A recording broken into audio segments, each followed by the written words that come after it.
Hello, everyone, and welcome to this session of Incredible Minds. I'm James B. Barbieri, Program Coordinator here at the PARI Center and your host for today. Any problems, just let me know in the chat and I will try and help you. Just very briefly, a quick reminder to make sure your microphone is muted.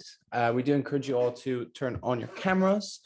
The chat is open, so feel free to share your thoughts and ideas with the rest of the group throughout this session. And we do have closed captions available if that's how you prefer to view this session. Finally, this session is recorded for archival purposes, and for you all, you should receive the link in a few days. So today we are honored to be joined by Michael Levin, who received a dual undergraduate degree in computer science and biology, followed by a PhD in molecular genetics from Harvard. He did his postdoc training at Harvard Medical School and started his independent lab in 2000. He is currently the Vannevar Bush Chair at the Tufts University, an associate faculty member of the Weiss Institute of Harvard. He serves as the founding director of the Allen Discovery Center at Tufts. His lab uses a mix of developmental biophysics, computer science, and behavior science to understand the emergence of mind in unconventional embodiments at all scales, and to develop interventions in regenerative medicine and application in synthetic bioengineering. Today, he will be talking to us about the collective intelligence of cells during morphogenesis, what bioelectricity outside the brain means for understanding our multiscale nature. And with that, I'll pass it over to you, Michael. Welcome. Thank you so much. Really appreciate the opportunity to share some ideas with you and to be part of this event and some of the other speakers you've had, which were tremendous. So let me see. All right, can everybody see the slides? Is it good? Okay. Yeah. So if you're interested in this after the fact, you can find at this website here, you can find all of the primary papers, the software, the data sets, everything is here. And you can also get in touch with me here. So today, what I'd like to transmit to you are some examples of the following main points. I'm going to stress this idea that all intelligence is collective intelligence, and in particular, the notion of scaling from the competencies of simple subunits to larger kinds of cognitive systems. We're going to talk about problem solving in diverse and unconventional problem spaces, and we're going to talk about the navigation of these virtual spaces as intelligence. We'll talk about a kind of goal directedness. We'll talk about agency and unconventional embodiments. And towards the end, this idea of universal hacking and of components of biological systems trying to manipulate the behavior of other systems, both above, below, and lateral to them. I'm going to spend about a third of the talk using anatomical control as an example of a collective intelligence of cells navigating a particular kind of anatomical space. And I'm going to show you lots of data on bioelectric networks as a kind of cognitive glue that is the ancestor of brain function. And we're going to talk about the impact that this is going to have on biomedicine. And towards the end, I'm going to talk about some synthetic bioengineering and ways to think about creating and then relating to novel types of beings, which has lots of implications for science, for engineering, and for ethics. So the talk is going to go in 3 parts. And what I'll do is at the end of each part, I'm going to pause. I'll take some questions. We'll take a break. People can get up and stretch and get water and whatnot. And then we'll continue. So the first part is going to be my efforts to break down some common categories and some terminology that I think is really limiting the field. And so for this reason, we're going to talk about stretching that into a kind of continuum of various types of agents. And I want to show you some examples. So this is, even though this is a very old view, this is a famous painting of Adam naming the animals in the Garden of Eden. This is still actually quite prevalent in many relevant discussions. What you see here is that there's a very sharp binary distinction between Adam here and the rest of the animals. So it's very clear that there are different kinds of creatures, fundamentally different kinds. But what we know now, because of Darwin and because of von Baer, is that actually this notion that there's some kind of a sharp binary category of being a human is actually a smooth continuum, both on an evolutionary time scale, where if you just slide back in evolutionary time, you see a very gradual set of changes that go from that human all the way back to a microbe and below that. And of course, even on the life scale of the individual itself, you see we all start life as a single cell, and then slowly and gradually we become what is what is basically considered to be a standard human. So we are at the center of this kind of continuum that stretches in two different time scales, but it's actually even more complex than that, because now with bioengineering and various other technologies, there are additional axes in this space where we can stretch the notion of what a human actually is. And you can imagine slowly adding various prosthetics, various technologies within the body, as is already happening. People who can control wheelchairs with their minds via implants and things like this. And of course, biological modifications that we can make, both genetic and non-genetic. And so we see here that and at every level of organization, cell, tissue, organism, and so on, we can replace native, naturally evolved materials with all sorts of novel, either natural or engineered materials. And so we start to see that this notion of a standard human it can be quite continuous in a number of different dimensions.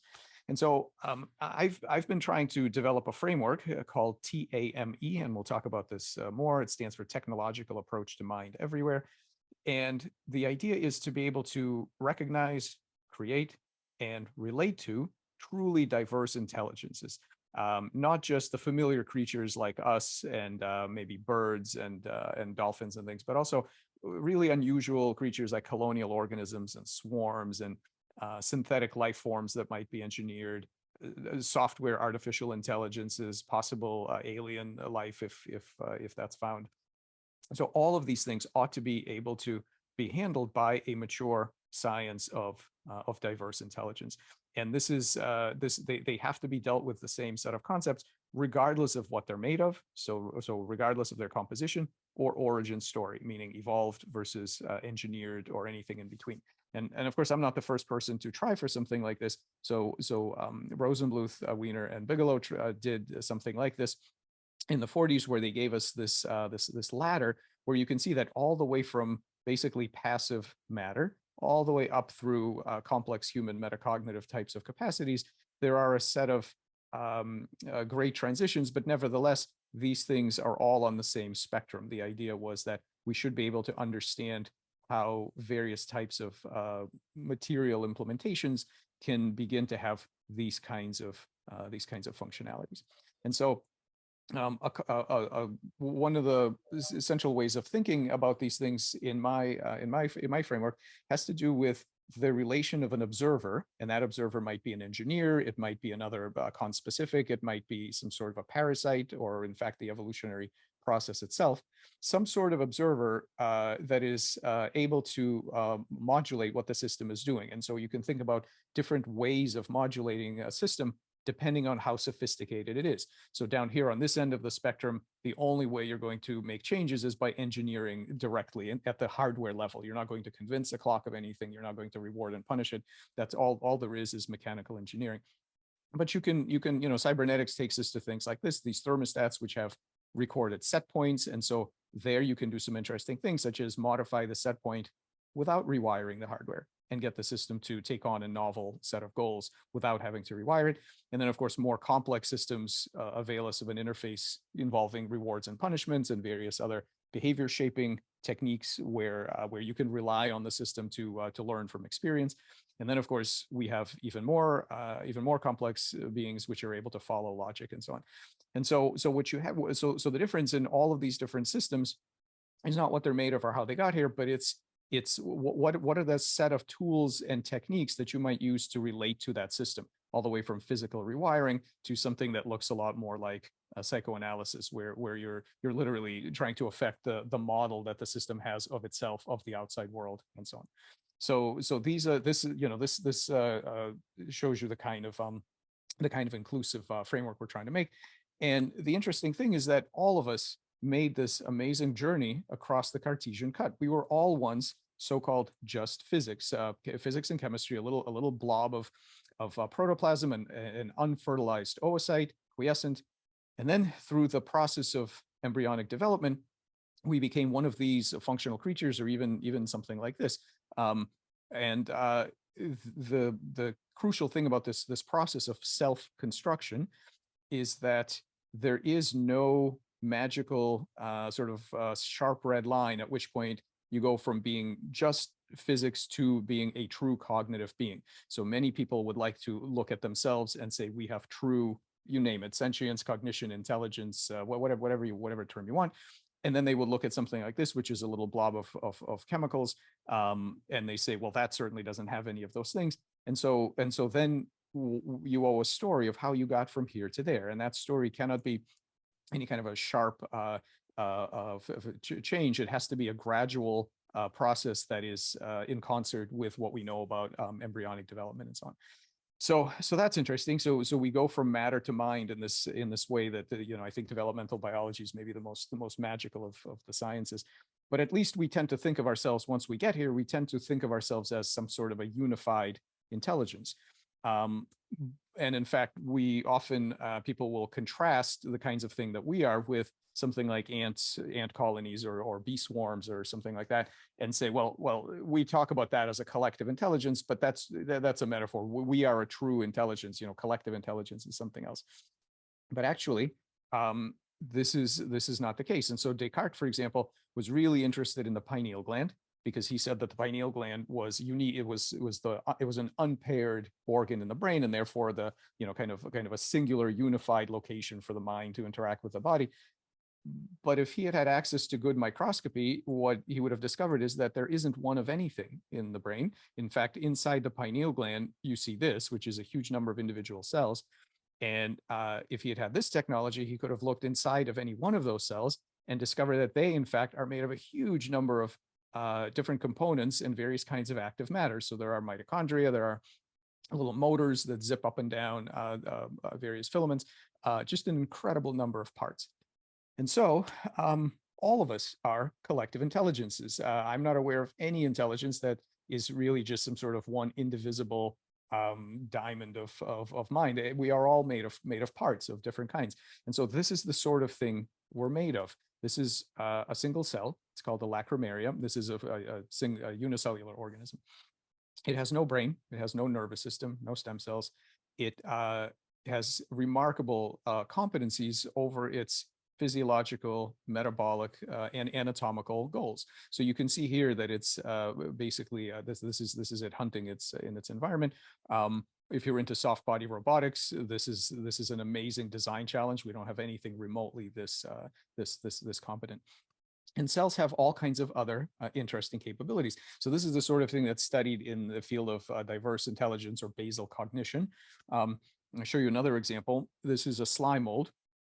So this slime mold, this is a unicellular slime mold called Physarum polycephalum, and we've put a little bit of it here on this petri dish. We put one glass disc up here. We put 3 glass discs back here. They're just glass. They're completely inert. They're very thin. They have no food or any kind of a chemical substance on them. But what happens is that and by the way, this slime mold it's a single cell. It can be very large, but the whole thing is a single cell. So what it starts to do is starts to grow out, right? Basically in every direction at once. But during this time, during these 600 minutes or so, what it's actually doing, as we discovered, is gently tugging on the material around it and reading the strain angle that comes back. And based on that strain angle, it builds up towards a decision of where the heavier mass is. And the way we know this is because reliably what it's going to do is grow towards the heavier mass. And so by reading that strain angle, it's able to gain some knowledge of its environment. And then for some reason that we don't know, it prefers moving towards the heavier masses. And so we see that we have this biological material that's very sort of ancient and early in life, has interesting capabilities. And then the real question becomes, how do these things scale up? What is it that allows combinations of these cells to do something like this? So this is a very standard scenario. The rat learns to press the lever to get the reward, and that's a very sort of very well understood. But the interesting thing is that the rat is really a collection of cells, and no individual cell has both experiences. So there are cells on the foot of the rat that interact with the lever. There are cells in the intestine that collect the nutritious rewards sometime later, but no individual cell has the experience of doing this and receiving that. And so who is it that owns this kind of associative memory between two events that no individual cell experienced? And so clearly you need some sort of and the standard answer, of course, is the nervous system provides this. You need some sort of way to integrate individual cellular activities towards a single being. Now, this is kind of very common. I want to show you some uncommon examples that people don't hear about a lot to kind of stretch our idea of what's possible. So this is a caterpillar, soft-bodied kind of creature that crawls around and eats leaves, and it has a certain kind of brain. Remarkably, it transforms itself into a completely different kind of creature that now lives in a three-dimensional world. It flies, and it doesn't like leaves anymore. It wants nectar. And so very different set of behaviors, very different set of preferences, very different brain. The brain is actually largely dissolved during this metamorphosis process. The most of the synapses are broken, and most of the cells are killed, and a new brain is reassembled. But there's actually really good evidence that the memories that you impart onto the caterpillar that you train, the moth or butterfly will actually retain those memories. And there's work on this in beetles and various other creatures.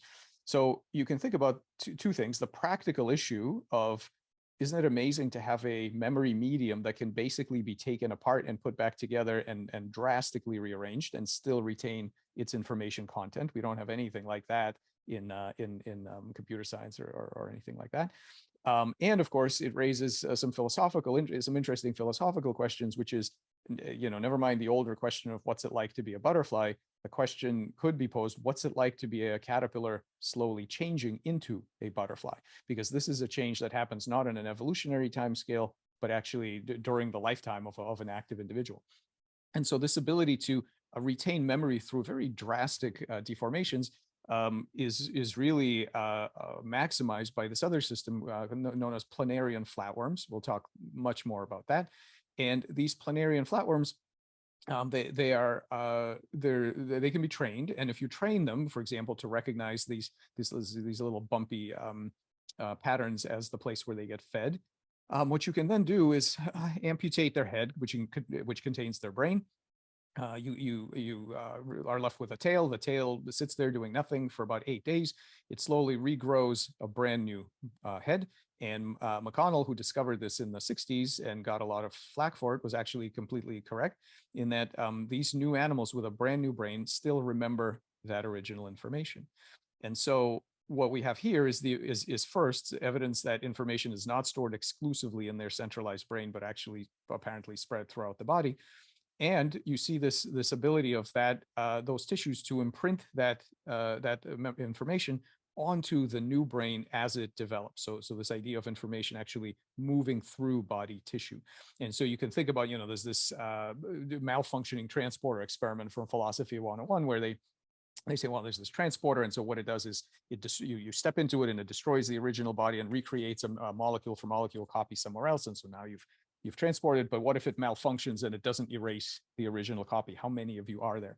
Well, in Planaria, you can literally do that because you can cut them into pieces, many pieces, and each piece becomes a perfect little worm. So we start to see that kind of the common workhorses of behavioral science and cognitive neuroscience, or rats and things like this, are just the tip of the iceberg. There are many interesting phenomena that speak to this question of what are selves, what are integrated beings, what's information, how does it move through the body. In vertebrates, you see this kind of interesting plasticity. So this is a tadpole of the frog Xenopus laevis. And here are the nostrils, here's the brain, here's the gut. And what you'll notice is that there aren't any eyes. We prevented these eyes from forming. But what we did do was graft an eye primordium onto the tail. And so these cells actually make a perfectly good eye. And not only do they make an eye, but they make an optic nerve. That optic nerve comes out, and you can see what it's doing here. It doesn't go to the brain. It stops here. It synapses onto the spinal cord. And we made this machine that automates the training and testing of these animals in visual cues. So so what we find is that they can see quite well, actually, despite the fact that they have a radically different sensory motor architecture. It does not require evolutionary adaptation time. This happens immediately in one lifetime of a single tadpole, and they can do perfectly well with a completely different kind of connection between their sense organs and their brain. And this kind of thing has massive implications for evolution too, because for example, a mutation that causes their eye to be pushed off doesn't immediately get weeded out because the animals can't see and die, but rather these animals, the behavior is quite robust, and so evolution is free to explore any other consequence of that same mutation. It really buffers this competency, really buffers the negative consequences of mutations. So what we see, the reason that all of this plasticity works is that biology is built on this kind of multi-scale competency architecture, where all the way from molecular networks, cellular networks of tissues and organs and so on, every level here is not merely a structural set of nested dolls, but is actually a functional problem solver. In other words, they are competent, they have competencies in specific spaces. This might be the space of gene expression or transcriptional space. This might be physiological space. This might be familiar three-dimensional behavioral space, and so on. And so each of these levels solves various problems at various degrees of sophistication. And so what I'd like to do is really expand from this notion that behavior takes place in three-dimensional space and understand that to biology, all kinds of other spaces that we are not good at perceiving and thinking about, those are equally valid problem spaces. So we, this familiar space of behavior, we are very good at recognizing intelligence when medium-sized beings moving at medium speeds through three-dimensional space are doing clever things, and we recognize that right away. But there are these other spaces that we are not good at, for example, gene expression space and physiological space. I think that if we had a built-in kind of innate ability to feel our blood chemistry, for example, if we had sensors pointing inwards, not just outwards, I think we would have no trouble recognizing our liver and our kidneys as intelligent beings navigating physiological problem space and solving various problems, the way that we recognize other animals doing it. And so I'm going to spend the most of the time in the next section talking about this problem solving in this anatomical morphospace. But I just want to show you one interesting example of a different kind of space called physiological space. So here's an experiment we showed a couple of years ago. So here's a flatworm. You put these flatworms in a solution of barium. Now, barium is a non-specific potassium channel blocker. So what it does is it blocks the ability of the cells to swap potassium in and out. The cells are very unhappy, especially the cells in the head, because all these neurons like to flow potassium in order to keep their physiology correct. And so what happens is their heads explode. Literally overnight, their heads degenerate. But the amazing thing is that if you leave them in barium, within a couple of weeks, they grow back a new head, and the new head doesn't care about barium at all. No problem. It's barium adapted. So we asked the simple question, what is different transcriptionally? What genes do these barium adapted heads express that the standard heads do not express? And what we found out is that there's a very small number, on the order of about a dozen genes that are changed here to become barium adapted. Now here's the kicker to all of this. Planaria never see barium in the wild. This barium doesn't exist in nature in the way that we used it here. And so there's never been evolutionary pressure for planaria to know what to do when they've been exposed to this incredible stressor. So when you think about how they found these few correct genes out of a sea of tens of thousands of other genes, it's a little bit like, I visualize it like sitting in a nuclear reactor control room. Something is melting down. So you have this very strong physiological stressor. What you don't have time to do is to start randomly flipping buttons. And so because not only because there's no time for that, it's the combinations are astronomical, but also because many of the things you do this way are going to kill the cell long before you find the barium adaptation region of that space. So it's a search of a roughly 20,000 dimensional space to find a new region of that space that solves your problem. This is absolutely a kind of navigating problem solving that we really do not understand how this works, but this is an example of what I mean.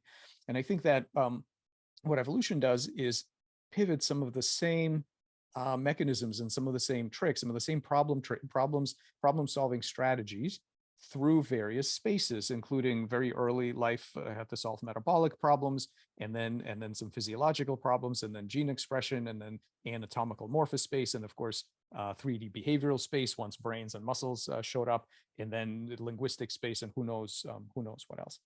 So what evolution does is pivot organisms through these various spaces. And of course, even the distinction between these spaces is completely arbitrary relative to us and as an observer. So as for example, Chris Fields points out, if you are a bacterium sitting in a concentration gradient of some nutrient, you could move in three-dimensional space to try to go up the gradient, or you could move in transcriptional space, turn on some other gene that would let you instead metabolize some other kind of molecule that's in that space and solve your problem that way. So to the bacterium, it will not see a clean separation between three-dimensional space and transcriptional space.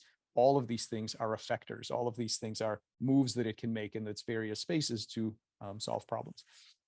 Okay, so let's take a break here before we go on to the next section, and I'll pause and if anybody has questions, I'm happy to talk about it. Right. How long would you like this break to be? Let's take maybe 5 minutes. 5 minutes. Yeah. No problem. And if people have questions, great. And if not, just take 5 minutes and get some water. Yeah. If you do have any question, you can use the raise your hand function, or just come in if I don't see you. I see that Gary has he's had a couple of questions there in the chat. I don't know if he wants to come in and ask his questions. Gary? Let me unmute. Can you hear me? We can. Okay. Well, first of all, I think your work is just amazing and magnificent. And it's I just love the idea of a planarium regenerating its head. I mean, that you showed that McConnell was right about what he. So here's the thing. Does what you are seeing suggest the possibility that panpsychism is what is driving the material adaptation, that there is a fundamental consciousness that that then drives the adaptation of the material elements? Yeah. So there are. No, please keep going. Yeah. No, I was and the concept of semiotic freedom, which Jesper Hoffmeyer has talked about, which is the idea that evolution favors the capacity to communicate, right? That the more sophisticated the communication can be, that integrates, right, the species within its body, but also within its conspecifics, right, within its community, which might explain why we're here. Yep. Yeah, great questions. Thank you.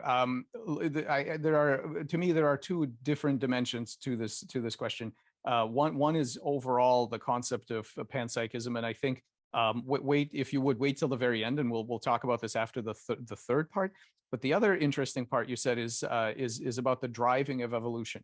So I'll just say one thing about it here, which is that if you think about the kind of pre-Darwinian notion of what people call, whether they associate this with Lamarck most of all, but this idea that evolutionary change is not random with respect to outcome, that basically by stretching his neck, the giraffe has children with longer necks. Okay, the problem with the up until 2018, I would have said the following: the reason that Lamarckism is strong Lamarckism. Of course, there's some mechanisms for epigenetic inheritance and so on. But the reason that strong Lamarckism is impossible is it has nothing to do with Weismann's barrier or setting aside the germline. All of that is completely porous. People have shown that doesn't stop anything. That's easy. The hard part, and prior to 2018, I would have said impossible, is that the real problem is that genes don't encode specific characters. In other words, there's no gene for neck length. And so if you wanted a longer neck, you have to solve this inverse problem of which genes do you mutate to have a longer neck. It's an impossible inverse problem. So I would have said that's impossible. However, looking at this barium experiment, what we see here is that the cells have basically done the hardest part. They have identified which genetic loci are relevant to the new problem they're facing. Once you've identified which those are, mutating them by some kind of CRISPR type of mechanism or some kind of genomic editing mechanism, that's trivial. There are lots of organisms that edit their genomes in various ways. Once you know which genes, and so now I have a slightly different view on it to say that I don't know how they do it, but we do have some evidence that cells can infer which genes are responsible for specific adaptive outcomes. And if that's the case, I'm no longer sure that it's impossible that to some extent they're driving the evolutionary change. Because once you, and again, this is a very, of course, this is a very controversial area. I have not, remotely enough evidence yet to prove that that has implications on a global evolutionary trajectory scale. But I no longer think it's impossible because we can see cells solving this inverse problem. I mean, it suggests that there's some form of entanglement, right? I mean, which we know is true in quantum physics, even though we don't have a material way of explaining it. That is that the problem-solving element is not necessarily based on the materiality of the genome adapting, but that there's some kind of an influence that comes from the functional need to survive, right? To change itself so that it can sustain itself as a living creature in a barium solution. Yeah. I mean, so I haven't shown you anything yet. There's some things coming that may relate to this, but I haven't shown you anything yet that suggests that the solution has to be any kind of exotic, physics or anything like that, right? Because for now, for the whole next section, which we should start in a few minutes, sure.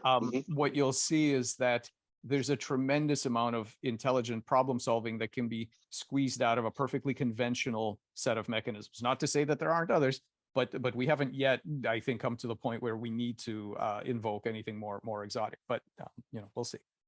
Okay, thank you. You, Gary. There are a few more questions, Mike. Are you happy to take them?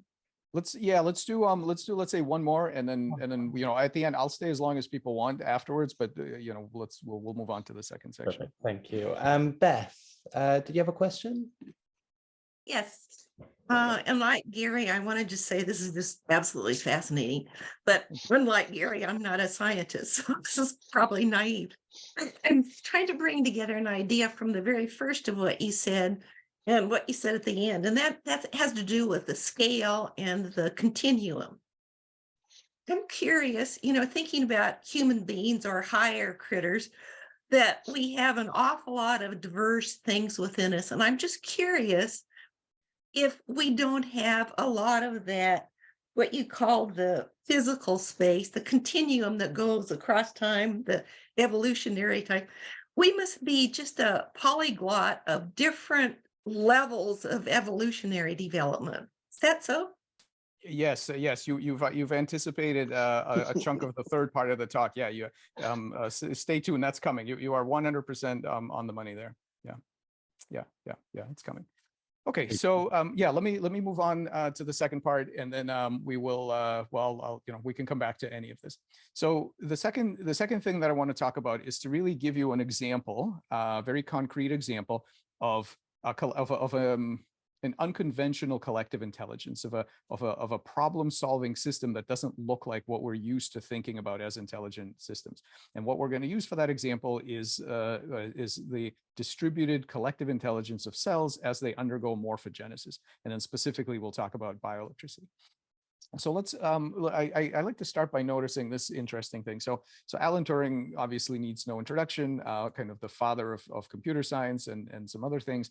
And he was interested in intelligence in novel embodiments that are not natural, and computation and things like this. And so he was interested in problem-solving machines, and in particular, the notion of reprogrammability or intelligence through a kind of plasticity. Interesting, and so he wrote these foundational papers in computer science. But interestingly, he also wrote a paper on this, on the chemical basis of morphogenesis. So the question he was addressing is, how can biological order, or at least in this case, biochemical order, arise spontaneously? And so you might wonder, why would somebody who's interested in computing and mathematics and machine intelligence, why would he be thinking about chemical morphogenesis and embryos and things like this? And I think that, like with many things, this is just an example of Turing's genius. I think he saw very clearly that these are fundamentally the same problem. And I'm going to argue that that's true. Although he didn't write much of, if anything, about this that I know of. But I think he was onto this idea that the formation of the mind and the formation of the body are fundamentally the same problem. And so let me take you on a little tour of some of that. So let's ask this question. This is a cross section through a human torso. Look at the amazing order here, right? So all the organs, the cells, the tissues, everything is in the right size, the right shape, next to the right thing, oriented in the right direction. And it all comes from a collection of embryonic blastomeres during development. It's a self-assembly. Where does this particular pattern come from? Now, the kind of immediate answer that most people give, well, it's in the DNA, it's in the genome. And we're going to come back to this with a vengeance in the third part of the talk, but I want to point out already here that is a kind of an untenable answer, because we can read genomes now, and we know what genomes encode. They encode proteins. They don't specifically encode three-dimensional shapes. They encode the tiny hardware that every cell gets to have. And so there's still this massive question of using that hardware. How does the physiology of this cellular machine make this particular pattern and not some other pattern? And the thing is that the structure of the human body is no more directly in the genome than the structure of a termite nest or the shape of a spider web is in the genomes of the termites or the spider web. It's an emergent construction project of the collective intelligence of these cells. And so we can ask interesting questions. How do these cells know what to make and when to stop? And then for the third part of the talk, we'll talk about what else is possible. As a regenerative medicine worker, we'd like to know if a part is damaged or missing, how do we get the cells to rebuild it? And as an engineer, we'd like to go one step further and say, okay, but can we get these cells to build something completely different, something that's not like this at all? And to think about, I like to sort of think all the way forward so that we know where we're going. Let's think about what is the end game of this field? You know, when can we all basically say we're done and go home? And the way I envision this is as something called an anatomical compiler. So just imagine at some point in the future, you're going to be able to sit down in front of a computer and draw the plant or animal that you want. It could be something that already exists. It could be some organ that you need for transplantation. It could be some completely different thing, you know, some sort of six-legged frog with a little propeller on its head. It could be anything. The point is, it could be absolutely anything. And if we had a mature science of this, if we knew what we were doing, this anatomical compiler would output a set of stimuli that would have to be given to cells to get them to build whatever you drew. Like in this case, this three-headed flatworm. And so the idea, this is not a 3D printer. This is not something that meticulously micromanages the position of cells to print what you want. This is a communications device. What it does is, it's a translator, really. It translates from your anatomical goals to the anatomical goals of a collection of cells, which are encoded in a different medium, which I'll show you momentarily. And by doing that, it basically resets the target morphology of these cells and gets them to build whatever it is that you want them to build. And I'll show you some examples of that. But of course, we don't have anything remotely this sophisticated. We can only do this in a very small number of cases. Now, why is this important? Well, aside from the very fundamental aspect that we need this to understand how evolution works, we need it to understand our origins and so on. This is the answer to most medical problems, with the exception of infectious disease. If you could communicate your goals to a collection of cells, you would immediately have the solution to birth defects. You could regenerate after traumatic injury. You could reprogram in cancer. You could suppress aging. You could solve degenerative disease. All of these things boil down to one problem. How do we tell a collection of cells what to build? If you knew that, all of these problems would go away. So this is a major unmet need. Why do we not have something like this? I mean, genetics and molecular biology have been working really hard for many decades now. Why do we not still have this? Well, I want to show just a simple example. This is a baby axolotl, and axolotl larvae have little forelegs. And this is a tadpole of a frog, and these guys do not have forelegs. And so in my lab, we can make something called a frogolotl, which basically just means you take a bunch of cells from an early axolotl, you take a bunch of cells from the early frog, you put them together, and you got a chimeric embryo that has some cells from here and some cells from there. Now, we have both genomes. We've sequenced the axolotl genome and we've sequenced the frog genome. Can anybody tell me, looking at those genomes, whether frogolotls are going to have legs or not? And the answer is no. No one can tell you that.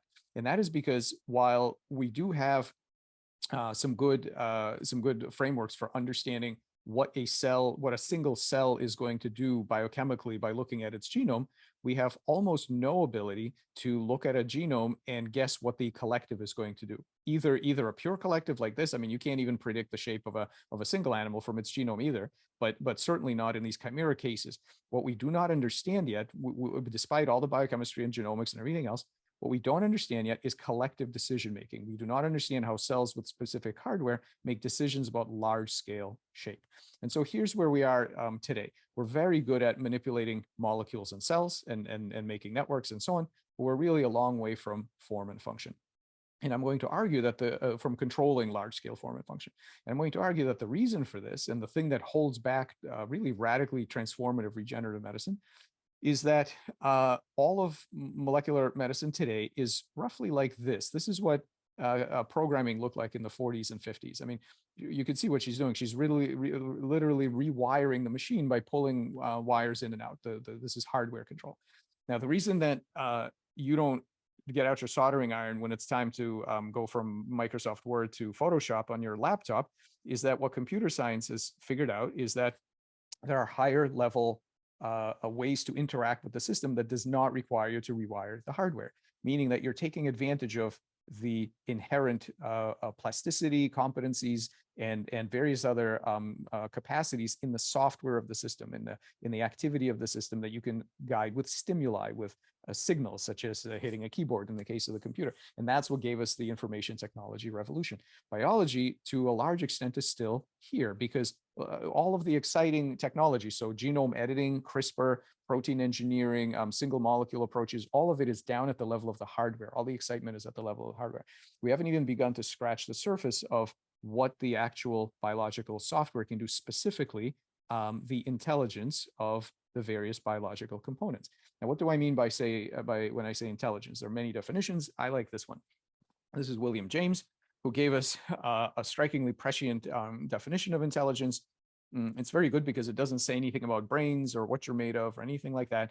It's very cybernetic. It says this: intelligence is it's some degree of the ability to reach the same goal by different means. That's it. So in order to estimate the intelligence of some system, whether it's engineered or biological or hybrid, you have to, it's an empirical question. You have to name a space that it works in. You have to say what you think the goal is. You have to make a claim about what you think the competencies of the system to reach that goal, despite perturbations. That's the key, is that you need to do interventions. You can't say how intelligent something is by simply observing it. You have to do perturbative experiments to see what goes on and what it can do to achieve its goal.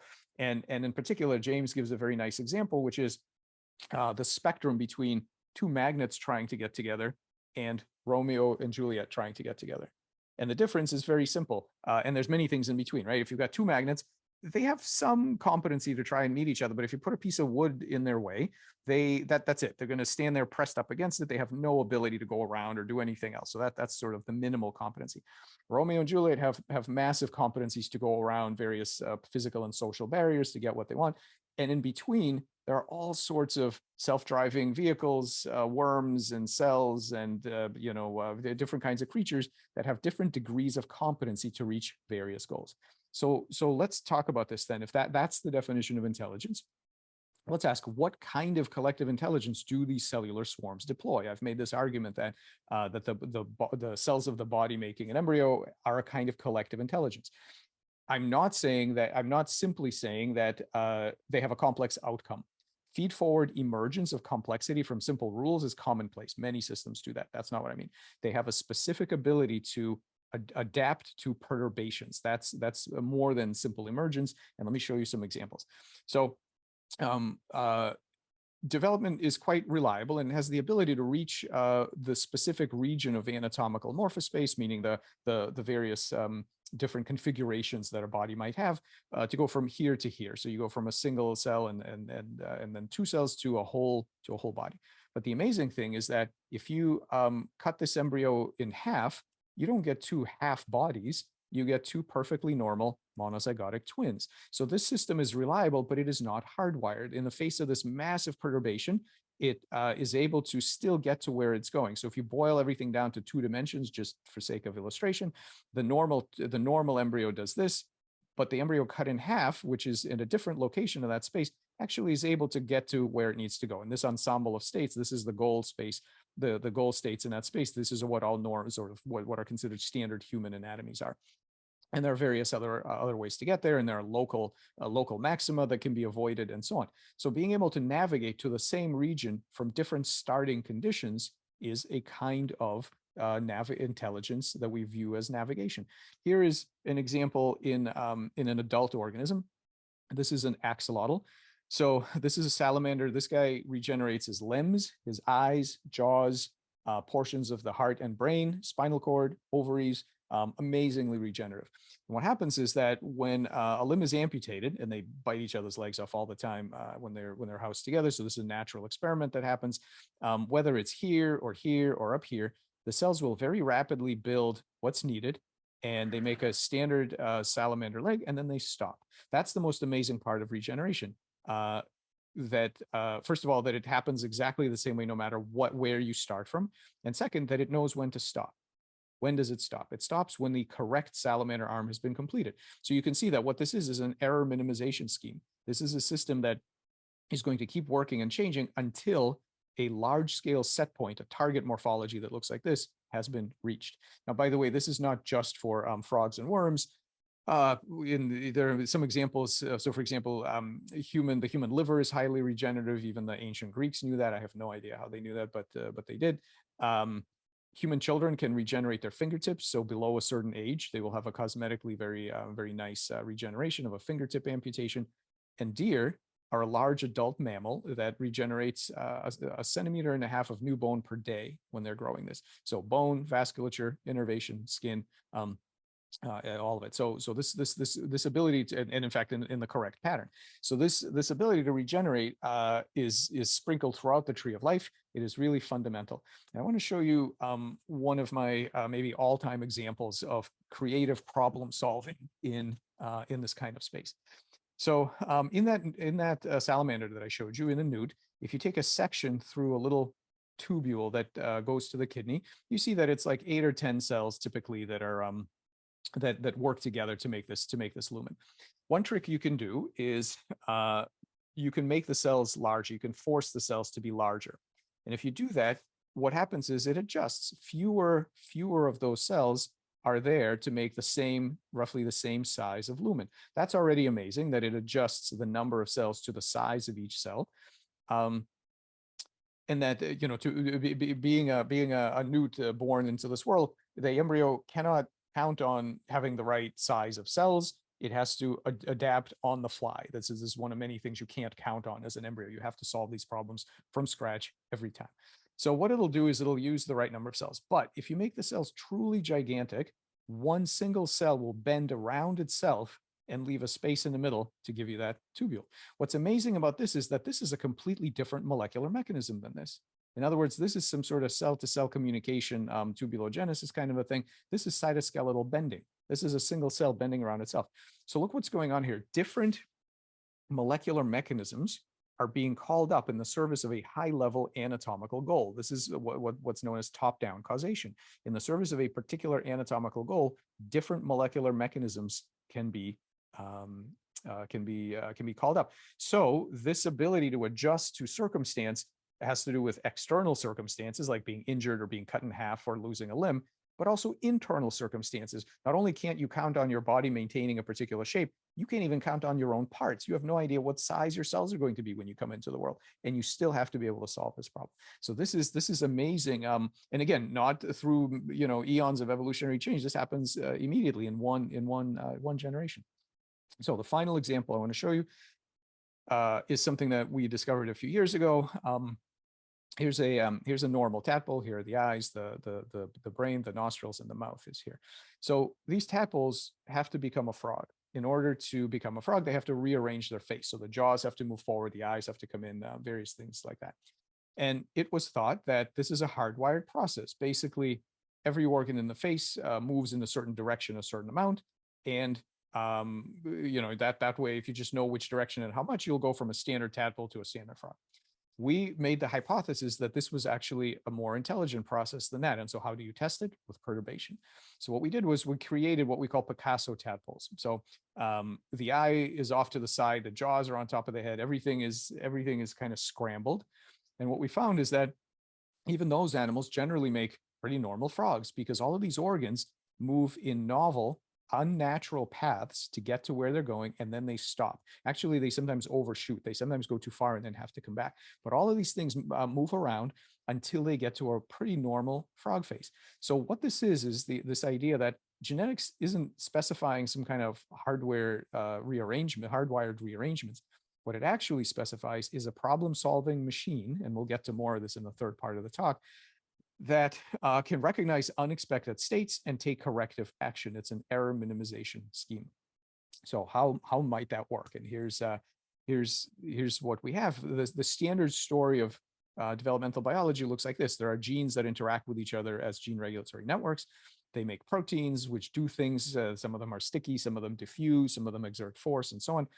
And then there's this process of emergence. So simple rules lead to complex outcomes, and you get this kind of beautiful anatomy. And this is all true. This all happens, but this leaves out a really critical component, which this is all feed forward emergence. But there are all these feedback loops that if you step away from this target morphology, either by injury or by teratogens or by mutations or anything else, all kinds of processes at the level of physics and genetics get activated to try and get you back there. There's that error minimization scheme, which is really a kind of anatomical homeostasis or pattern homeostasis. And a couple of interesting things about this. On the one hand, this is, but biologists know all about feedback loops. It's pretty obvious. But on the other hand, most of the feedback loops we know about are scalar. All of these homeostatic loops require a set point, right? They need to know, like a thermostat needs to know what is the thing with respect to which we calculate error. Most of these examples of homeostasis in biology are scalar numbers. They're pH or temperature level or hunger level or something like that. They're a simple quantity. In this case, we're talking about the set point of this process being a complex anatomical descriptor. It doesn't have to be an exact cell by cell kind of thing, but some general notion of what the correct shape should be, or the correct length of limbs and stuff like that. So that's unusual. And of course, the whole notion of a process that's in some sense goal directed is kind of taboo. There's a real, what I call teleophobia out there about people are really suspicious about models of processes with goals. But I think that cybernetics since the 40s has given us a mature non-magical science of systems with goals. So I think it's okay. But something interesting about this is that if you only know about the first part of this, then when you want to make changes up here, let's say for biomedical purposes, your only game plan is to alter the genome. And that means you have to solve this inverse problem. You have to ask, if I wanted a different shape up here, which genes would I have to change? And as we talked about a few minutes ago, that is in general an unsolvable problem because this process is so complex and so convoluted. You can't just reverse it. You don't know which genes to change. But if there is kind of this homeostasis relative to a set point, then you've got a different strategy. Maybe this isn't at the mechanical clock part of that continuum that I showed you. Maybe this is closer to that thermostat level where you can actually change the set point. You can revise the set point without having to change the hardware, without changing the genes at all. And this is what I'm going to show you now. So what we wanted was and this is years of work on this now. What we wanted was to, if this is all true, we should be able to do a couple things. First of all, we should be able to identify where that set point is stored. And I'm going to show you that, decode it. And I'm going to show you a couple of examples of how we can actually read it and understand what it says. And we should be able to rewrite it and let the cells build to the new pattern without changing out the hardware. Let me show you that. So how might this work? At the very beginning of this, I started thinking about, okay, how can we even talk about cells and tissues storing a goal state, storing some kind of a target for all this activity? And of course, the one really good uncontroversial example of a biological system that stores goal states and acts towards them is the brain. This is what complex creatures do all the time. So the brain stores memories of target states, and it acts in three-dimensional space to achieve those goals. How does it do it? Well, the hardware looks like this. This is an electrical network where you've got cells. The cells have little ion channels in their membrane, which allows them to pass things like potassium, sodium, and so on. They acquire, by doing that, they acquire a voltage gradient, voltage difference between inside and out. And that voltage gradient may or may not be communicated to the neighboring cells through these little electric synapses known as gap junctions. So you have a network of cells that are electrically, it can store different states electrically, and they can propagate information, and that information spreads to the network. And you get, and that is what runs the software of the brain. And so what you can see here is this group made this amazing video of real-time electrical signaling in the zebrafish, a living zebrafish brain. So you can see here's what's going on. As the fish is thinking about whatever fish think about. And it is a commitment of neuroscience that if we were able to read out these electrical signals, we could decode them and thus know what the fish is thinking. We should be able to recover the memories, the goals, the various preferences, the behavioral repertoires, and so on by decoding this. So to summarize, it's and this is the project of neural decoding here in neuroscience, where you try to image the brain and you make a model and you understand what that animal is thinking or seeing, and so on. And so the idea is that according to neuroscience, the bioelectrical signaling in the brain is literally the medium that contains the cognitive content of the mind. So you as a person, all your memories and thoughts and everything else is in some way encoded in the electrophysiology of your brain. Well, the amazing thing is that this ancient, so that's a really neat trick, right? That combination of hardware and software is amazing. But what's really interesting is that architecture, the architecture of having this electrical hardware and thus this very plastic, goal-seeking, clever in problem-solving software is absolutely ancient. So every cell in your body has ion channels. Most of them have gap junctions to neighboring cells. This is not something that's just for neural cells, and it's something that's been around since the time of bacterial biofilms. This is evolution figured out this architecture very early on. And so then one can try to extend this, and basically this is the project, this is what we've been doing for almost 30 years now, is this idea of extending neuroscience beyond neurons. The real kind of magic of neuroscience is not in the neurons. It's in this understanding, this scaling up of cognition. And so what you might imagine is doing exactly the same kind of neural decoding thing, but not on neurons. Let's say on embryos or some other morphogenetic system to ask. Here you're asking, what is the collective intelligence of neurons thinking? Here you're asking for what is the collective intelligence of the rest of the body cells thinking, quite literally. And I can use, the thing is, this sounds very strange, and a lot of people will say that this is some kind of a weird misuse of a metaphor. But the reason that I can apply all this terminology from neuroscience to outside the brain is because the concepts, the tools, the reagents cannot tell the difference between neurons and non-neural tissues. All of the same tools and concepts work everywhere in the body. This is what we've been showing. And so the concepts are actually very isomorphic. And so whereas, so what you have here is that whereas the electrical network, just to kind of summarize what I'm saying here, the electrical network of the brain is giving commands to the muscles to move you through three-dimensional space. That's the familiar version of neuroscience. And then we can modify it with various techniques, and we can read it out and so on. So the electrical network of the brain tells muscles what to do to move you in three-dimensional space. But the reason it can do that is because it evolved from a much more ancient system in other tissues in your body that long before brains and muscles evolved, were telling all the cells how to rearrange your body shape and thus move you in anatomical morphospace. Same strategy, same hardware, same tricks, except it's a different space. And so this is what I said before when I said that evolution was pivoting us through various problem spaces. So what we did was to develop the first molecular tools to read and write this information outside of the nervous system. So how do we do that?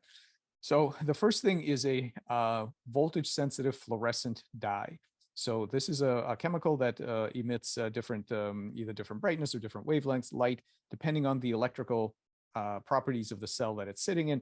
And so what you're seeing here is a time lapse of a frog embryo as during the early stages. And so the colors represent different different voltages. And so this is a kind of a brain scan, if you will, of all the conversations that the cells are having with each other as they sort out who's going to be left, who's going to be right, who's going to be anterior, posterior, dorsal, ventral, and so on. And so we now have the ability to read out these kinds of, this kind of information. We spend a lot of time doing computer simulations to figure out how these patterns map onto the patterns of ion channels that are present in the cell membranes. I want to show you two kinds of patterns. The first we call the electric phase. And this is, again, a time lapse. Now here it's grayscale instead of color, but it's the same idea. The brightness represents voltage. And so in this early frog embryo that's putting its face together, there's all kinds of changes, lots of exciting stuff happening. But look at this one frame taken from it. Long before the genes are turned on to make the different parts of the face, we can already see what this animal is going to do. Here's where the animal's right eye is going to be. Here's where the mouth is going to be. The left eye comes in slightly thereafter. You will see that momentarily. Here are the placodes on the sides. The P pattern of where everything is going to go is already there in the electrical states, the stable electrical states of the cells, if you know how to read them out. So this is the electric phase. And I'm going to show you in a minute that if you make changes here, you will change gene expression, you will change anatomy. Therefore, this pattern is instructive. It drives. This is not just some sort of epiphenomenon. This is actually the memory of what the cells are doing what the cells are going to be doing to make the face. So that's a natural pattern. But here's a pathological pattern, and we'll talk more about cancer in the third part of the talk.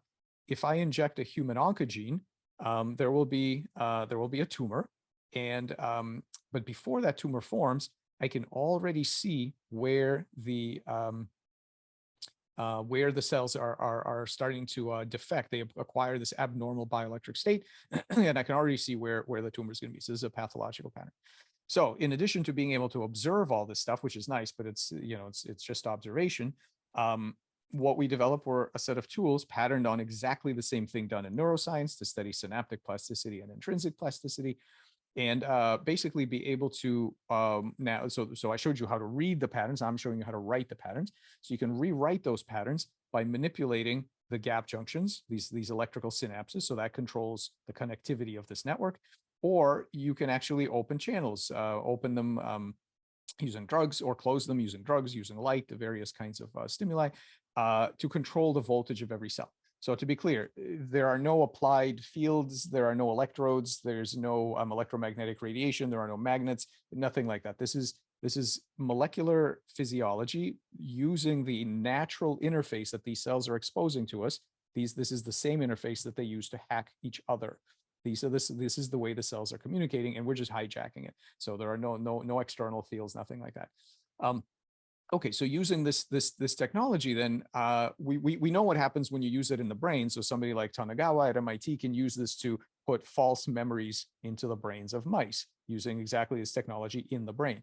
We are going to put false memories into the somatic networks of cells that are building the body. So when you do that, here's what happens. You can convince cells to make ectopic hearts like this. Here are some extra hearts in a tadpole. You can make extra limbs. So you can ask the cells in the jaw to start generating a limb. And here are some six-legged frogs here. You can make ectopic forebrain. You can make ectopic inner ear organs right here. Or you can even make fins. Now that's especially weird because tadpoles aren't supposed to have fins. And I'll show you some of that momentarily. But here's one of my favorite examples.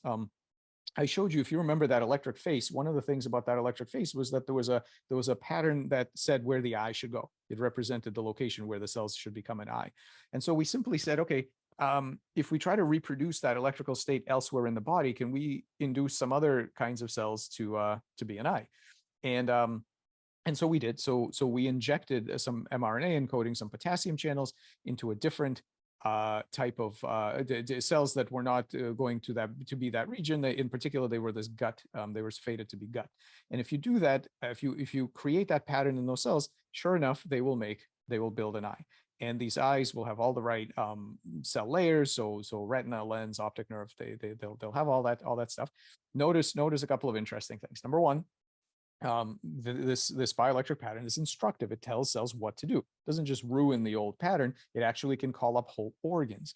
Number two, it expands the notion of competency. In the developmental biology textbook, what you will read is that only these cells up here in the anterior neuroectoderm are actually competent to become eye. And that's true if you use the traditional way of inducing eyes, which is this master eye gene called PAC6. But it's not true if you go up a level and use the bioelectric signals. You can make eyes anywhere. So it completely changes our idea. Learning to hack these cells in a different way changes our understanding of their competency. And notice the third thing that's amazing is that we didn't provide very much information at all. I mean, eyes are very complex. We didn't tell this animal how to make an eye. We basically just triggered the eye morphogenetic subroutine with a simple trigger that says build an eye here. That's it. We didn't say where the stem cells go or how to make a retina, none of that. It's very modular. It's very hierarchical. And so the next kind of part of this that's my favorite is this. Here's a lens, an ectopic lens sitting out in a tail of a tadpole somewhere. So we've induced the lens. The way we've induced it is just like here, we injected some ion channels. These ion channels are labeled with this blue beta-gal signal. So what you can see here is that the blue cells are the ones to which we said build an eye, but there's not enough of them to build a proper lens. And so what did they do? They recruited a bunch of their nearby buddies, all of this stuff here that we never touched, right? So it's a secondary instruction. We instruct these cells to make an eye. They instruct their neighbors to work with them to complete the task. This is something you see in other collective intelligences like ants, where when a few ants come across a project that's too big for them to handle, what do? They recruit others. And so this ability of the system to self-scale to the available problem is something that you see in other collective intelligences. So we don't have to tell these cells how big an eye should be or how many cells there should be. All of this is part of the competency of this amazing agential medium in which we're working, and we'll get to that notion. But the fact that these cells are solving problems collectively, they know how big this group is, they know how big it's supposed to be. The collective functionally knows all these things because you can see it. So we use the same kind of strategy to address the issue of leg regeneration. So frogs normally do not regenerate their legs, unlike salamanders. But what we can do is after amputation, we can treat with a cocktail of ion channel drugs. And in fact, they turn on immediately these pro-regenerative genes. They begin to make a leg. You've got some toes. By 45 days, you've already got a toenail and some toes. Eventually, very nice leg. The leg is touch sensitive and motile. And all of this happens from a brief modulation. In fact, in the recent work on adult frogs, we show that just one day, 24 hours of application of our ion channel of our cocktail, you get 1.5 years of leg growth. So this is not 3D printing. This is not scaffolds. This is not us telling stem cells where to go or what tissues go next to what tissues. We have no idea how to build a frog leg. It'll be a really long time before anybody can micromanage that process, but you don't need to, because the cells already know how to do it. What you do need to do is to convince them that that's what they should do instead of scarring. And that doesn't take very long. 24 hours is plenty. And once they've decided that that's where they're going in morphogenetic space, they will keep going. And this is how regenerative medicine can take advantage of the competencies of these cells.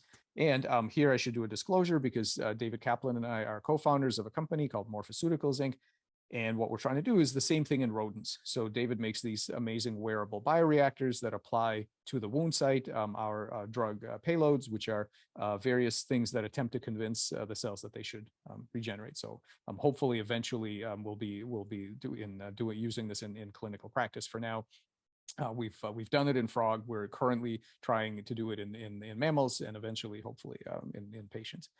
Okay, for the next story, I want to switch to back to planaria. So this kind of animal, and I want to at this point make good on the promise that I made about 10 minutes ago, which is to show you how those goal states are actually encoded. How does the tissue remember what a correct animal should look like? And the planaria are a great example of this, because if you cut them into pieces, and the record is something like 276, I believe. Each of these pieces regrows a perfect little worm. They make exactly what's needed, no more, no less. And in fact, it's a tough problem, because even if you make just one cut here, these cells back here have to make a tail. These cells up here have to make a head, but they were exact neighbors. Right up until the time you cut them, they were exact neighbors, and yet they have radically different anatomical fates. So you cannot decide if you're going to be a head or a tail based on your position in the animal. They have the same position. You can cut anywhere. It's after the cut, you have to now figure out, what am I missing? What do I still have? And what does a correct planarian look like? So, oh, and by the way, these animals are also immortal. In case you're interested in aging, planaria are, they do not age. There's no such thing as an old planarian, because they continuously regenerate their tissues. So we wanted to ask this simple question. Okay, here's our planarian, and we amputate the head and we amputate the tail. So you have this middle fragment. The middle fragment reliably regenerates to have one head, one tail. How does this piece know how many heads and tails it's supposed to have? So we investigated and found out that there's actually an electrical circuit, which I don't have time to go into, but there's an electrical circuit which actually encodes the number of heads that they're supposed to have. And so what we were able to do then is this. Here is a visualization of the normal electrical pattern in these fragments. So one head, one tail. But what you can do is you can rewrite that pattern to say two heads. Now, this is kind of messy still, so the technology is still very much in development, but you can already see you can do that.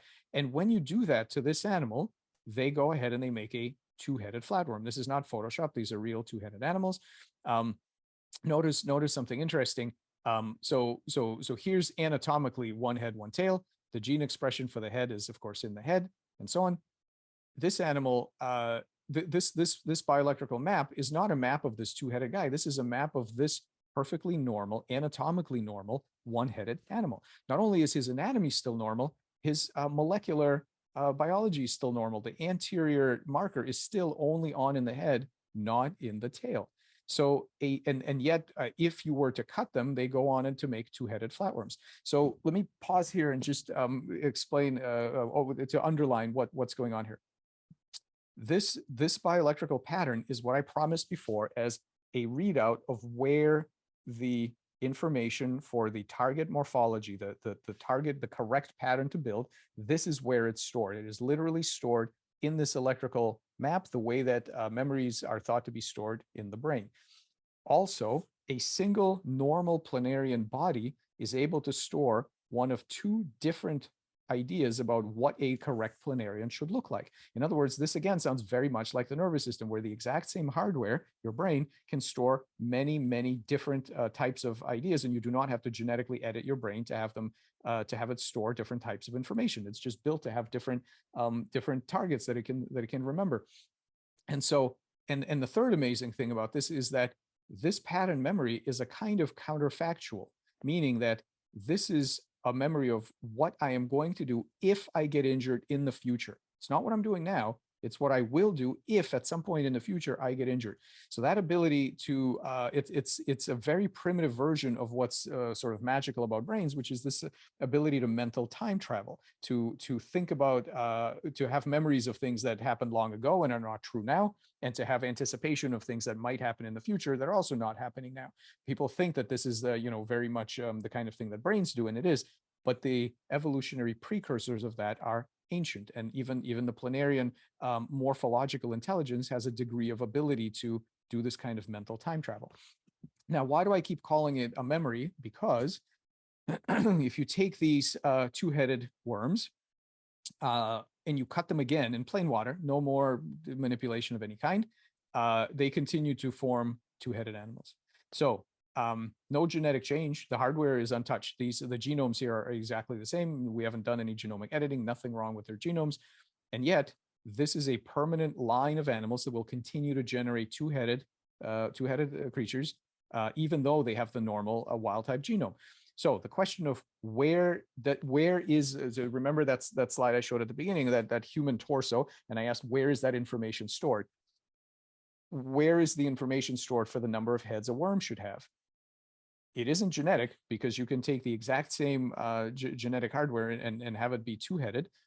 But what the genome does do is to build an electrical circuit that by default stores the information for one head, but it can be pushed to other fates, for example, to store information for two heads. So this is why I call it memory. It's long-term stable. It's rewritable, and we can also, by the way, take two-headed and put them back to one-headed. And it has this latency, which I just showed you, this conditional recall. It doesn't kick in until you've injured the animal. And so here you can see this is a video of these two-headed critters doing their thing. Okay, and so what we're doing now is lots of computational modeling, and actually using lots of ideas from connectionist machine learning to try and understand specifically how the electrical circuits that are in these planaria can store different types of target patterns and reconstruct those patterns even when the information has been damaged. Now, I've shown you this story about two heads and so on, but it's not just about the number of heads. One other amazing thing you can do is push them to make heads of different species. So here is a planarian with a nice triangular head appropriate to his species. We can cut off that head, perturb the electrical network topology, let them settle back down, and when they regenerate their heads, sometimes they make the normal head, but sometimes they make round heads like this S. mediterranea. Sometimes they make flat heads like this P. felina. Again, no genetic change here. This has nothing to do with rewiring the hardware. What it is pushing that same machine into other attractors in that enormous space of morphogenetic configurations that they're able to traverse. They're normally very good at going exactly where they need to go, but they can in fact visit other regions of that state space that normally belong to other species, and not just the head shape, but also the shape of the brain, the distribution of stem cells, just like these other species, 150 to 100 million years distance. So again, this notion of reprogrammable biological hardware, they can do other things beyond the default that they normally do. And by the way, they can go even further into the latent morphospace of a typical planarian. And Darcy Thompson, as early as 1917, he had this notion of living beings exploring various kinds of mathematical morphospace. You can make them go further than a typical planarian, and you can make these things that are they're not flat anymore. They're round and cylindrical, and they're sort of hybrid shapes, or these crazy spiky things. These wild type cells are capable of building lots of different stuff. And so what we're doing now is really trying to make these full stack computational models that go all the way from the lowest level molecular details of which genes are turned on and off, and then build models of the bioelectric states, the cellular and tissue-wide bioelectric states that result from these ion channels, and eventually all the way up to body-wide decisions and algorithms, which is what you need for that anatomical compiler that I talked about at the beginning, which is to understand how the tissue is actually making decisions about large-scale shape, number of heads, type of heads, and so on. Okay, so just a couple more minutes, and then we'll take another break. Just the last thing I want to show you here is a biomedical intervention that that emerges from this kind of approach, and it has to do with fixing frog brains. So here's a normal tadpole brain. Here's the forebrain. Here's the midbrain. Here's the hindbrain. This is the normal structure. And if you expose these guys to various teratogens like nicotine, what you'll see is alcohol, nicotine, lots of different things. What you'll see is that a real defect in brain formation. You see the eyes are connected to the brain. The forebrain is basically missing. Lots of problems here.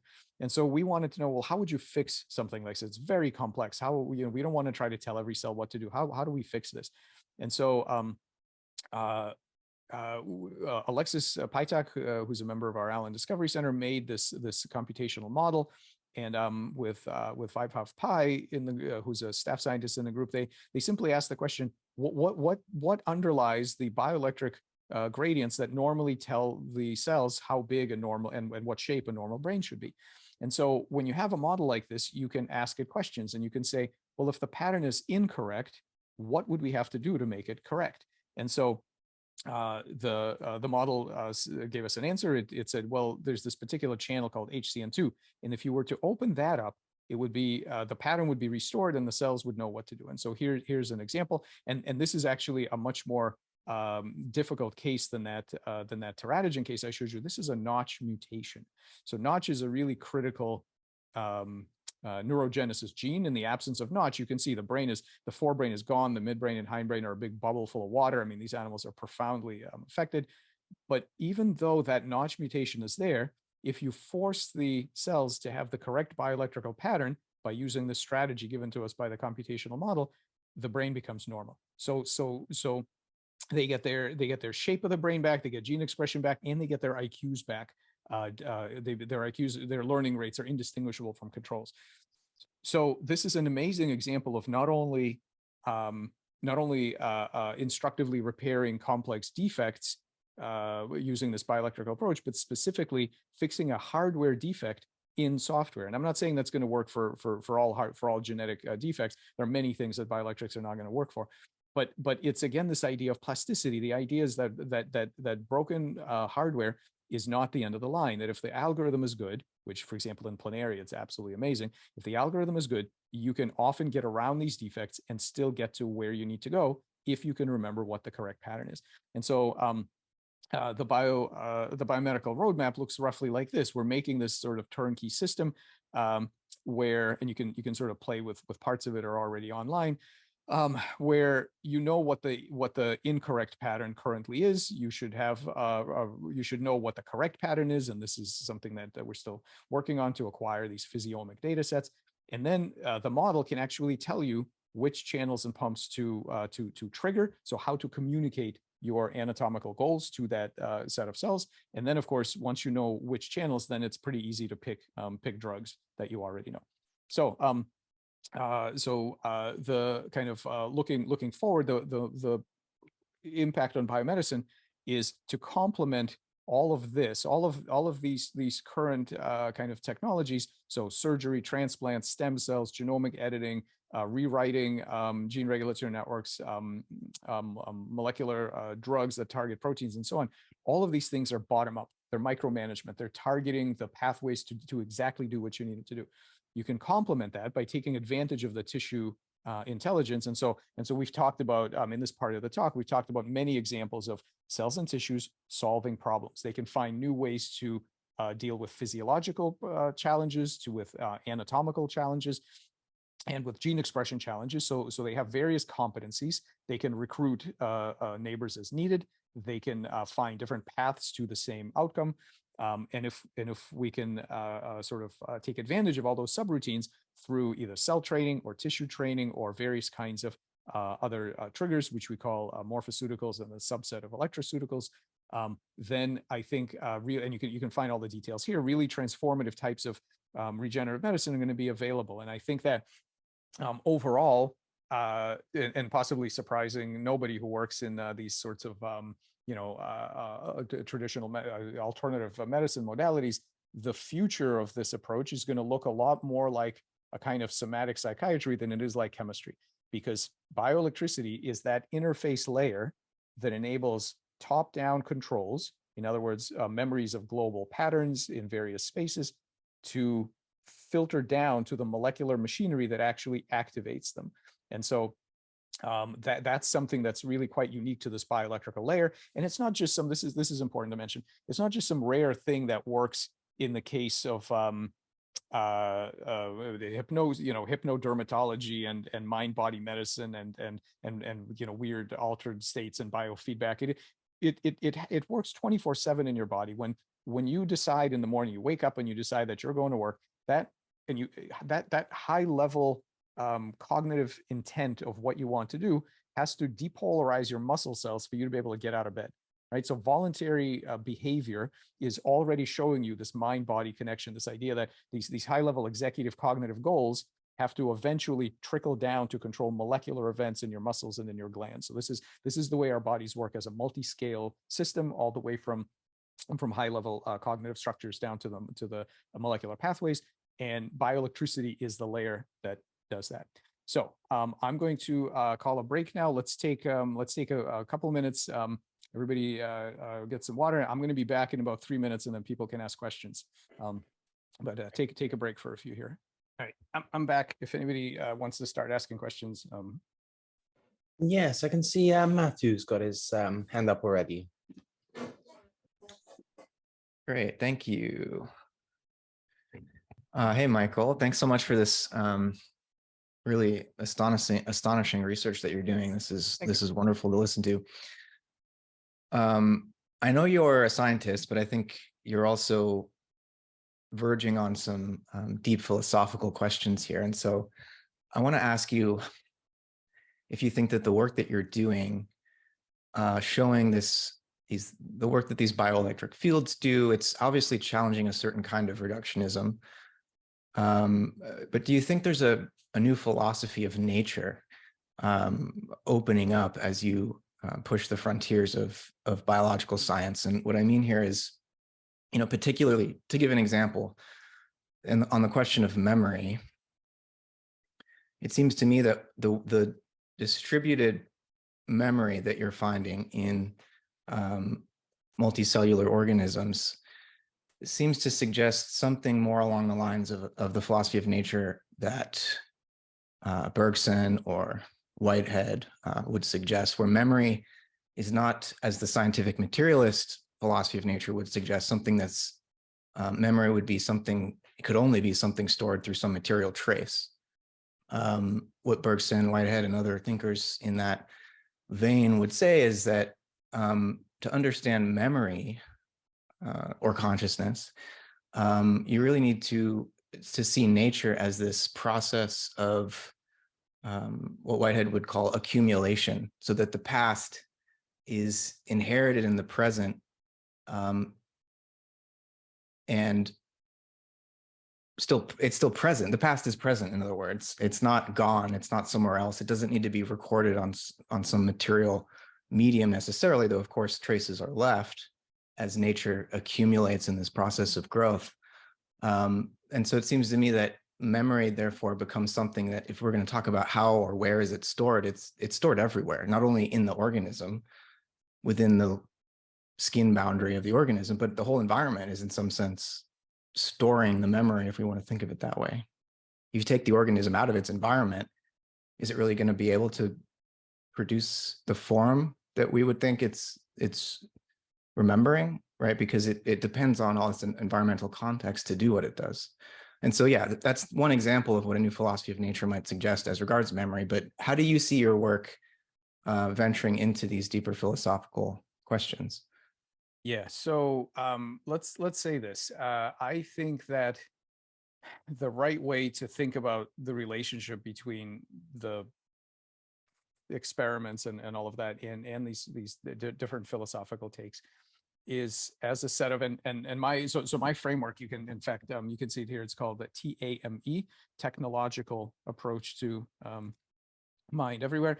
And the reason that I emphasize technological is that I want the philosophical concepts to be testable and to do specific work. In other words, what I am looking for is for different lenses or different ways of looking at these phenomena that facilitate progress. So a philosophical worldview is, to me, is useful to the extent that it can be applied to the things we do to drive new discoveries, new capabilities, to drive a research program, basically. So the reality is I've borrowed, in order to make all of these kind of new findings and that my lab has found, these were done because we borrowed from all kinds of unusual ways of thinking about the world that are not standard in the field. And so to that extent, I do think we absolutely interface with interesting different philosophical views, be they Bergson or whoever else. But that's what I'm looking for. So if so for example, on the specific example that you mentioned, if you say that memory is sort of everywhere, that's fine. I suspect that has a lot of value to it. The next question is, okay, how do we turn that into a specific intervention that shows us how to be able to do something that you could not do if you didn't have that worldview? So that's that's where the rubber has to meet the road in terms of facilitating experimental advances and finding new research. So I think that's a longer, we can have a whole other discussion about where I've borrowed a lot of this stuff from, because it is interesting. But everything, to me, everything has to eventually interface strongly with the research enterprise. Thank you. Let's do one more. Don't see any hands up yet, but also given the time, we can carry on. Let's keep going, and then I'll do the last part, and then we can talk about whatever people want at the end. Okay. So in this final part, I want to come back to so let's remember where we were. We started out acknowledging this kind of multiscale architecture of the body and trying to widen this idea of intelligence towards a continuum of competency, from very simple kinds of things to much more complex things in diverse problem spaces.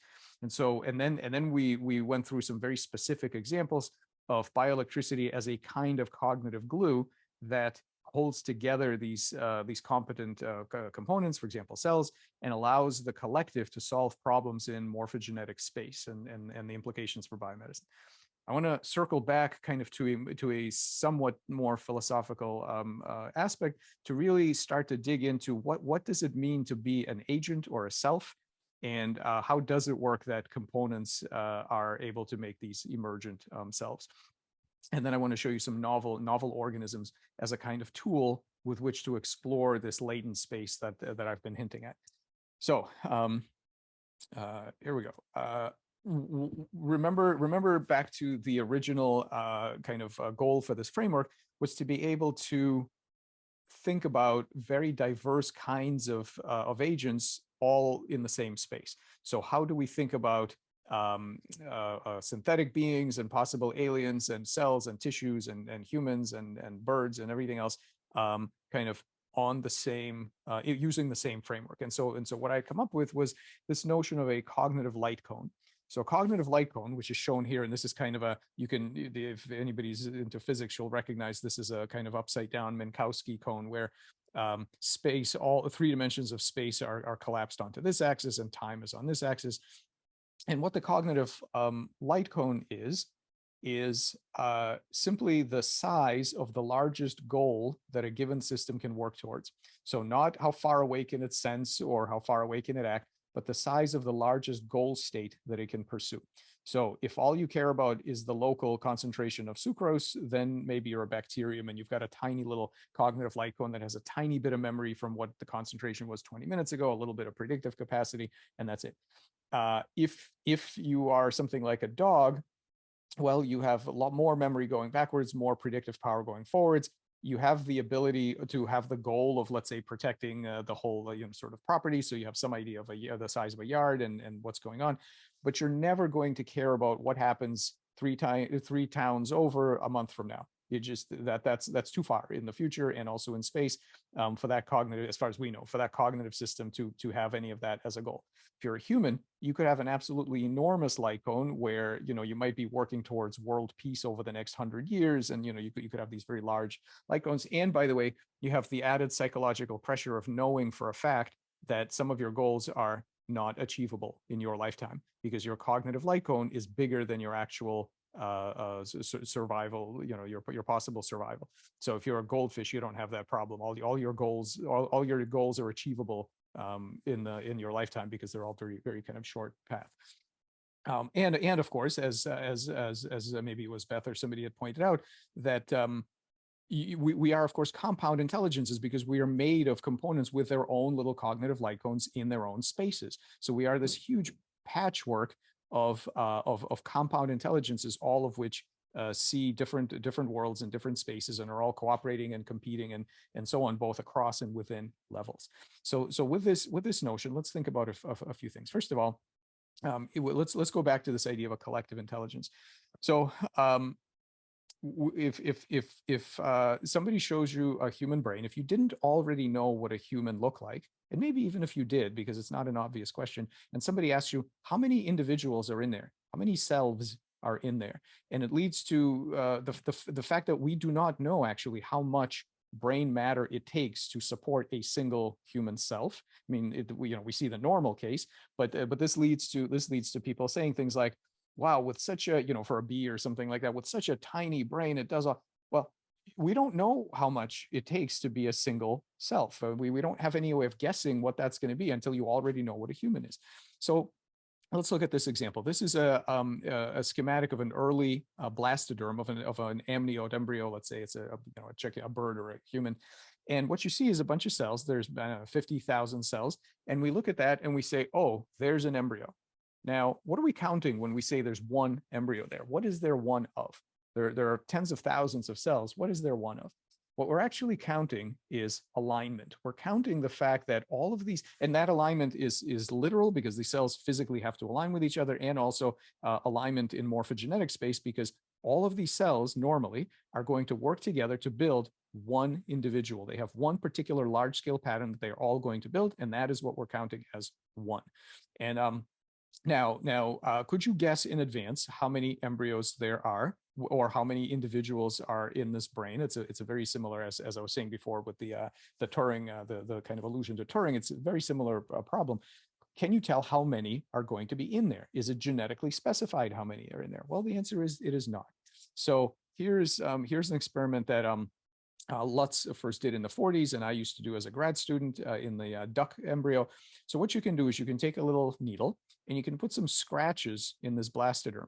And so what happens is that when you made those little scratches, until they heal up, which they will, but until they heal up, every region which does not feel the presence of these other regions becomes an embryo. It self-organizes an embryo, and then it heals. And then what you have is multiple areas that are conjoined twins or triplets. And then in between them, you have these weird little disputed zones where these cells can't quite tell who they belong to, but in the end, they have to make a decision and they become part of this or part of that. And this is really, there are a couple of interesting things here. First of all, because of this, because you can split this up into some number of islands, the number of cells, just imagine this is a human embryo, the number of individuals in there is not fixed. It is not determined by the genetics. It is set in real time by the physiology. It could be 0, it could be 1, it could be 2, it could be some number of embryos, probably up to half a dozen, let's say. And it's very important for the making of cells that they are self-organized, meaning that they don't know, each cell does not know if every cell is some other cell's external environment. So where do I end and my neighbor begins, or where do I end and the outside world begins, right? This is something that is not true for almost any current AI or robotic system, because they don't have to put themselves together from scratch. They are told right from the beginning, they're programmed to say, this is your border, here are the inputs, here are the outputs. You are here, the outside world is there. That is not the case for living beings. We have to self-construct, and we do not know right away where our borders are, how many of us are in there, and so on. This also, taking it back to the brain, of course, is this issue of individuation, because in split brain patients and dissociative disorders and so on, you find out that there actually are more than one self within a standard human brain. How many could fit in there, we do not know. But the record for these dissociative kind of cases, I mean, I think I've read in the 60s that 60 different personalities that could be in there. So this idea of an active medium, an excitable medium that differentiates into a number of coherent selves is really key. And so now you have to start asking yourself, okay, so as we are self-constructing out of this sort of this Freudian ocean of possibility, some out of 20 or 50,000 cells, 3 or 2 or 1 embryo will form. What are the dynamics that actually allow individual cells with their own tiny little goals? What are the goals of cells? Well, every cell wants to become 2 cells, and they have metabolic goals that they try to meet and so on. What allows them to scale up to work towards very large complex goals like building a whole embryo? I mean, that's huge. No individual cell can know what a whole embryo is, but the collective does. So what allows that? Well, here are some hypotheses. One thing that allows it, I think, is the kind of memory wiping that happens when cells are electrically connected. because when two cells signal each other the old-fashioned way, where they just sort of secrete a chemical molecule and it comes over here and the cell senses it, it's very easy for this cell to know whether that signal came from the outside or not. So they can maintain, these two cells can maintain their individuality, and they can maintain different memories. And this cell can ignore the signal or do something about it, whatever. But there's something magic about these electrical gap junctions. When the cells are joined by these gap junctions, this signal, let's say it's a calcium spike from being injured. This cell got poked with something, and this calcium spike is a trace of that event, a kind of a memory engram of that event. It will immediately propagate through these gap junctions, and the interpretation of that signal for this cell is exactly the same as it would be for its own calcium spike. Calcium doesn't have any metadata on it that says, where did you come from? So by moving through this, there's a kind of memory, kind of identity wipe that happens, where this cell now has that same memory trace. And as far as it's concerned, that's its own natural memory. It has no way of knowing that's a false memory. So to this cell, that's a false memory, but to the collective, it is an absolutely true memory that the collective had. So that kind of wiping property, it strips ownership information. It makes it very hard for each cell to maintain an individual identity with respect to what its history was, and it makes collectives out of individual cells. And of course, it makes them bigger. So my memory become our memories, my stress state becomes our stress, and my goal becomes our goal. And so when a single cell in this diagram, when a single cell has some size of a cognitive light cone and some ability to anticipate and remember, a network of these cells has a bigger computational capacity and a bigger spatial sensorium, and it can actually have larger scale, more complex states as set points. And now you can start to see how a collection of cells could actually work on something like building an arm or building a whole body. And so we can imagine, and so we're doing this now, is doing these very specific computational models of how little tiny homeostatic loops like this, for example, measure the pH and act, become very large homeostatic loops about something completely different. Single cells cannot remember anything like this, but a giant collection of cells could. And so this is a very active area of research, is to figure out exactly how that scales up. The implications are these. Here's what evolution has done. Evolution has enabled single cells to work together to enlarge their cognitive light cones, where the goals scale from the very humble goals of single cells to the more grandiose goals of collectives, where they can work on something gigantic, like making sure you have 4 fingers. This cell doesn't know anything about what a finger is, but this collective does. So evolution gave us this scale up, but there's a failure mode to this. The failure mode is cancer. So here's where when these cells are electrically isolated from each other, this is human glioblastoma in culture. So these individual cells can roll back to their unicellular past. They do not become more selfish. A lot of game theory kind of approaches treat cancer cells as more selfish. They don't become more selfish. Their selves get smaller. They're just the selfish. It's just that the self here is huge. Their self is very tiny, and they do the best they can. But biomedically, if you have that kind of weird perspective on cancer as a disorder of selfhood, then what you can do is something interesting. And we did this years ago. You can induce tumors using human oncogenes, but what you can do is use these ion channels to force the cells to be in the correct electrical state to maintain proper communication. And when you do that, even though the oncogene is blazingly expressed, it's labeled in red here, you can see it's all over the place. There's no tumor. This is the same animal. There's no tumor because the genetics might have a defect. The hardware might be a little bit broken, but as long as the cell is physiologically part of this network that contains large-scale goals like building nice skin, nice muscle, and so on, they're kept away from tumorigenesis and harnessed towards these large-scale anatomical goals. Okay, so the last piece I want to show you, it goes beyond this. So we've been talking about goals in different spaces. So the tiny metabolic goals of single cells, the morphogenetic goals of cellular collectives, and now we can ask the following question: where do these goals come from, and what other goals can novel beings have? And so this is a project that I also have to do a disclosure here, because Josh Bongard and I have another company called Fauna Systems, which is all about AI designed biorobotics, and this is all work done in collaboration with the Bongard lab at this Institute of Computationally Designed Organisms. We asked the following question: how much plasticity do these cells have, and when they're liberated from their normal boundary conditions of the animal, what will they do? How will they reboot multicellularity? How will they navigate anatomical and behavioral spaces? What can they do? So here's the experiment, and all the biology here was done by Douglas Blackiston, the staff scientist in the group. What we did was we took an early frog embryo, and at this stage, where they have about 1,000 cells or so, we cut off these cells up here, which are the kind of skin. This is all fated to be skin cells, and we dissociated them, and we let them we put them back in this little depression here, and so they're just skin. There's no nerve, there's no muscle, just skin. And what could they have done? Well, they could have died.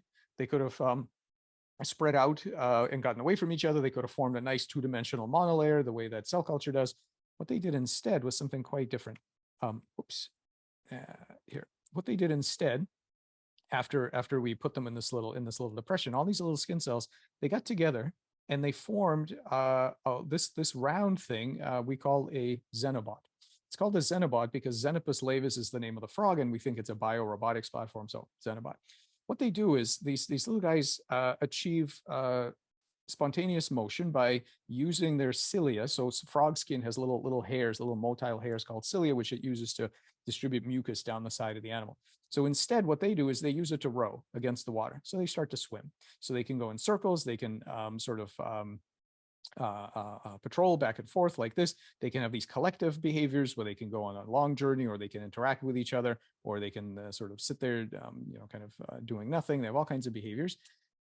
Here's one doing moving in a maze in water. So you'll see what it does as it goes. It takes the corner without bumping into anything, and then at this point, it spontaneously decides to turn around and go back where it came from.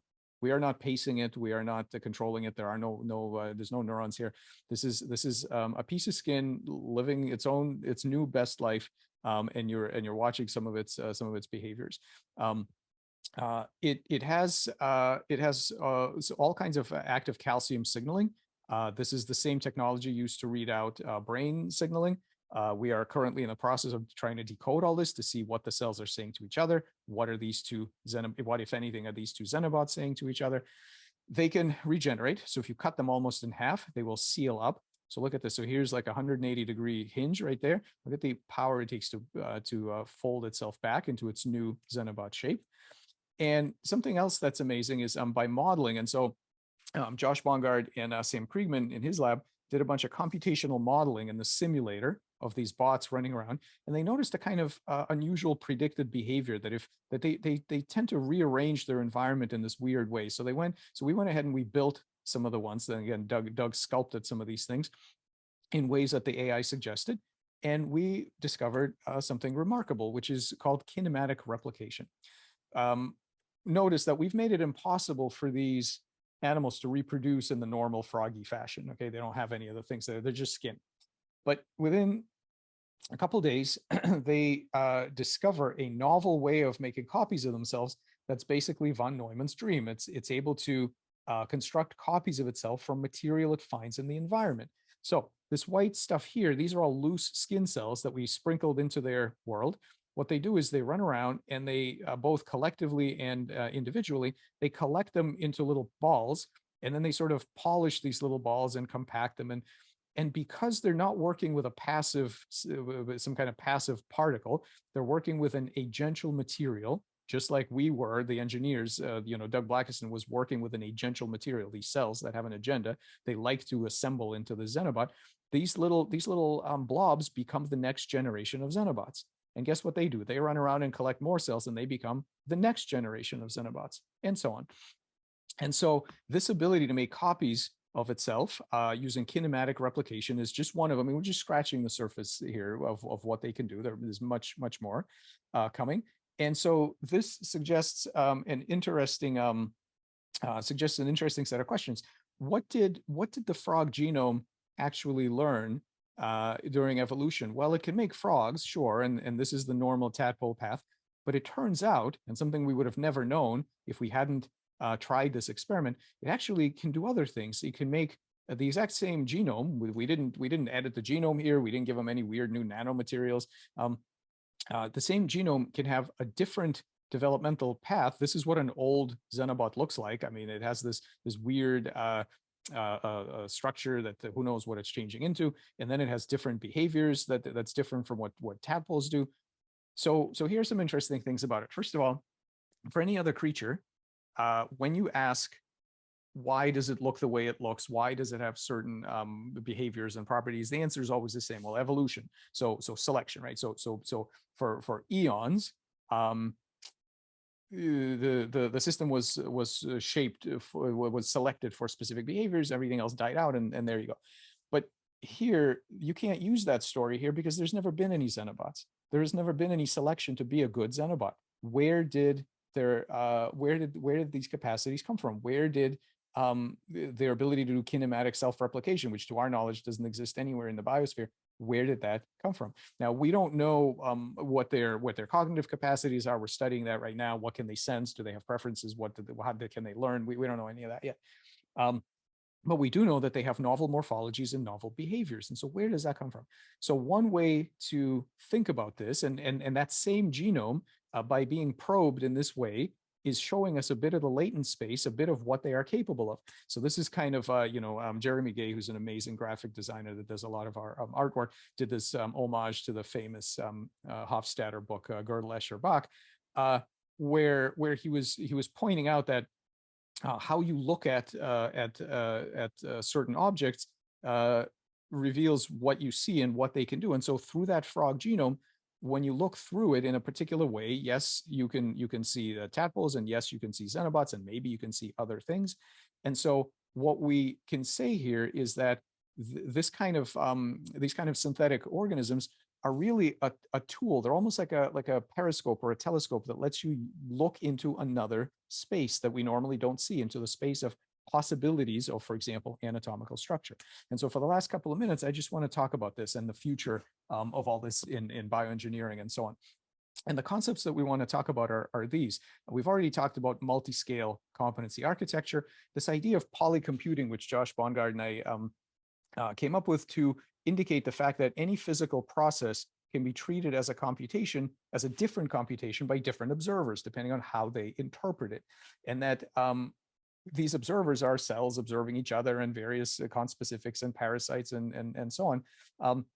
This idea that really, because of this competency, because cells and tissues are not a passive material, every part is able to hack all the other parts by providing signals that exploit their functionality. Just like we as engineers, and that whole middle part of the talk, I was trying to show you that triggering complex organ formation and so on, you don't have to try to micromanage the molecular steps. If you can communicate with a larger system to tell it what you want it to do, you can take advantage of that. Well, biology, we're late to that party as engineers, and biology has been doing this all along. So I want to show you a couple of examples. The first thing I want to just mention is building with agential materials is very different. So when you build with a passive material like making Legos, it's on you to put every Lego where it goes. All they do is hold shape. They have very little competencies besides holding their shape. So you have to control everything. This is molecular medicine. This is synthetic biology. Now this is bioengineering. You build everything yourself. But so if you wanted to make a tower out of Legos, you have to put everything where it goes. It's easy. There are a few surprises, but the problem is if it falls down, that's it. You could try to make a tower out of dogs, for example. If you tried it the old-fashioned way by stacking dogs on top of each other, that doesn't work. The dogs have their own agendas. They're going to walk off, not going to work. But there's a new set of tools, basically from different parts of this spectrum that we talked about, different ways of interacting with systems. If you don't insist on treating them as this kind of system, but you're open to the idea that your material might actually be this kind of system, and in the case of dogs, it's very obvious. In the case of cells, it's only now becoming apparent that they are also, somewhere here. What you can do is train the dogs. It's a very different strategy. You're now doing behavior shaping as opposed to old school engineering. But the good news is that this tower repairs itself when you knock it down. They'll get right back up. And so the question about this competency is, what can you expect the subunits to do when you're not there to manage them?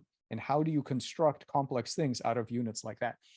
And the way you do it is by using their natural interface, in this case, learning rewards and punishments, to control their behavior. This is hacking. Hacking not in the sense of the people who steal your credit card numbers, but in the sense of using a system in not necessarily the way that it was intended to be used, but in some clever way that exploits the system's own properties for a complex outcome. So we see this all the time in behavioral science, right? So there are these crazy parasites, this toxoplasma that causes animals and humans to become less risk averse. So captains of industry and people who die on motorcycle accidents going too fast tend to be infected with this stuff because it actually changes your risk aversion level. And we've got a fungus that controls ant behavior and so on. So we know that creatures hack each other's behavioral policies for navigating three-dimensional space. But that's not all. What we're now starting to understand is that they're really interesting hacks that happen in anatomical and physiological spaces. In order to do that, the material, right, this agential matter, the material on which evolution works, so cells and tissues, has to have these various competencies. It has to have memories. It has to be able to measure things, to take in inputs. You can't, you can't hack something that doesn't have any of that, but life does. And I want to show you a couple of examples of this this plasticity. So here is, and this is not Photoshop. These are real animals. These are flies, and on their wings, they are running a kind of stripped down ant morphogenetic program, like a two-dimensional ant morphogenetic program. And the reason they do it is because when they flap their wings in a particular pattern, it looks like ants scurrying around, and their predators don't want to deal with the ants and they scare them off. So it's kind of amazing that on their wings, they're able to have these very specific patterns, but it's no more amazing than the fly itself. I mean, this is just a simplified version of what the fly itself is doing, but in computer science, this would be a kind of virtualization, the fact that the same tissue can actually make different kinds of patterns. Now, I want to show you one of my favorite examples of that kind of hacking. This is the traditional thing that happens. So here's an acorn, and we know that what acorn genomes know how to do is make oak leaves. So they're green, they're flat, they have this particular structure. This is what that genome does. Turns out that with just a little bit of prompting from a wasp, these cells are also able to make something like this or like this. These are galls. These are made by the plant cell that is infected by this parasite. The parasite is hacking these plant cells to get them to build something completely different. Would we have any clue that these flat green cells are able to build something like this if we didn't see this example? So this is another one of these cases where you need to do perturbation experiments. In this case, this is a natural one done by this wasp to see the latent space of what the system is competent to, what is it capable of, what else can these cells do? And can you imagine all the things that these plant cells could do if they can build this kind of stuff? So just to finish up here, to really, I think all of this pushes in a particular direction, kind of, again, going back to this sort of the philosophical side of things. Is this an organism? It's got a body and it's got some sort of cognitive architecture, this frog. Is this an organism? We tend to think so because we as humans have really tiny little observational slits through which we see the world. We like things that happen not too slowly and not too quickly. We only can perceive in a certain range, and thus we only see the animal right here. But we now have tools like the Xenobot and others that can collapse the bigger picture, which we normally are pretty blind to, into a scale we can actually appreciate. Because this is not the organism. This is the organism. It's the cells plus all of the things that can manipulate them to do various interesting things. It's also the evolutionary cycle wrapped around it. It's complex beings like us engineers, simple beings like various microbes and the parasites, and of course the low agency aspects of the environment like chemicals. Why do I say all of this is part of the organism? Because if you don't understand all this other stuff, you really do not understand what else these cells are capable of. This manifestation is the default. It is the most common thing, but we are completely blind to all of what it's capable of if we do not understand the other inputs into the system And this is somebody else had mentioned that the environment and the context. I mean, they're not always there. In fact, we need to explore all kinds of ones that don't naturally exist to really understand what this organism is. And so the Xenobot is really a kind of tool you can use to peer into other spaces, be physiological, the transcriptional. I mean, we're studying now the transcriptome of these Xenobots. It is not like the transcriptome of frog embryos, by the way. This is what it is. The environment is full of affordances, some of them low agency, some of them rather high agency, and everything in between. And all of this is part of what actually defines what a complex organism is. So having seen all this, just to end here, having seen all this, I will point out that all of the biological natural forms that Darwin was impressed by when he said endless forms most beautiful, all of that N of 1 run down the tree of life is a tiny region, just a tiny region of the state space of all possible beings. Because life is so interoperable and so hackable, pretty much every combination of evolved material, so DNA cells and so on, designed material, so active matter, the various smart appliances and so on, and software, any combination of those three things is going to be some viable being operating in some kind of set of spaces with some cognitive system. So cyborgs, hybrids, various kinds of chimeras, various kinds of robotics, all of these things are somewhere in this giant space of possible minds. And this has massive implications for us on a societal level. Because going forward, none of the concepts that we grew up with, the sharp distinction between humans and non-humans, between machines and living beings, between intelligence and sort of faking intelligence, none of these categories are going to make it through the next couple of decades. We need to scrap all of that towards a continuous view and a new system of ethics that does not depend on the two things that we used to depend on.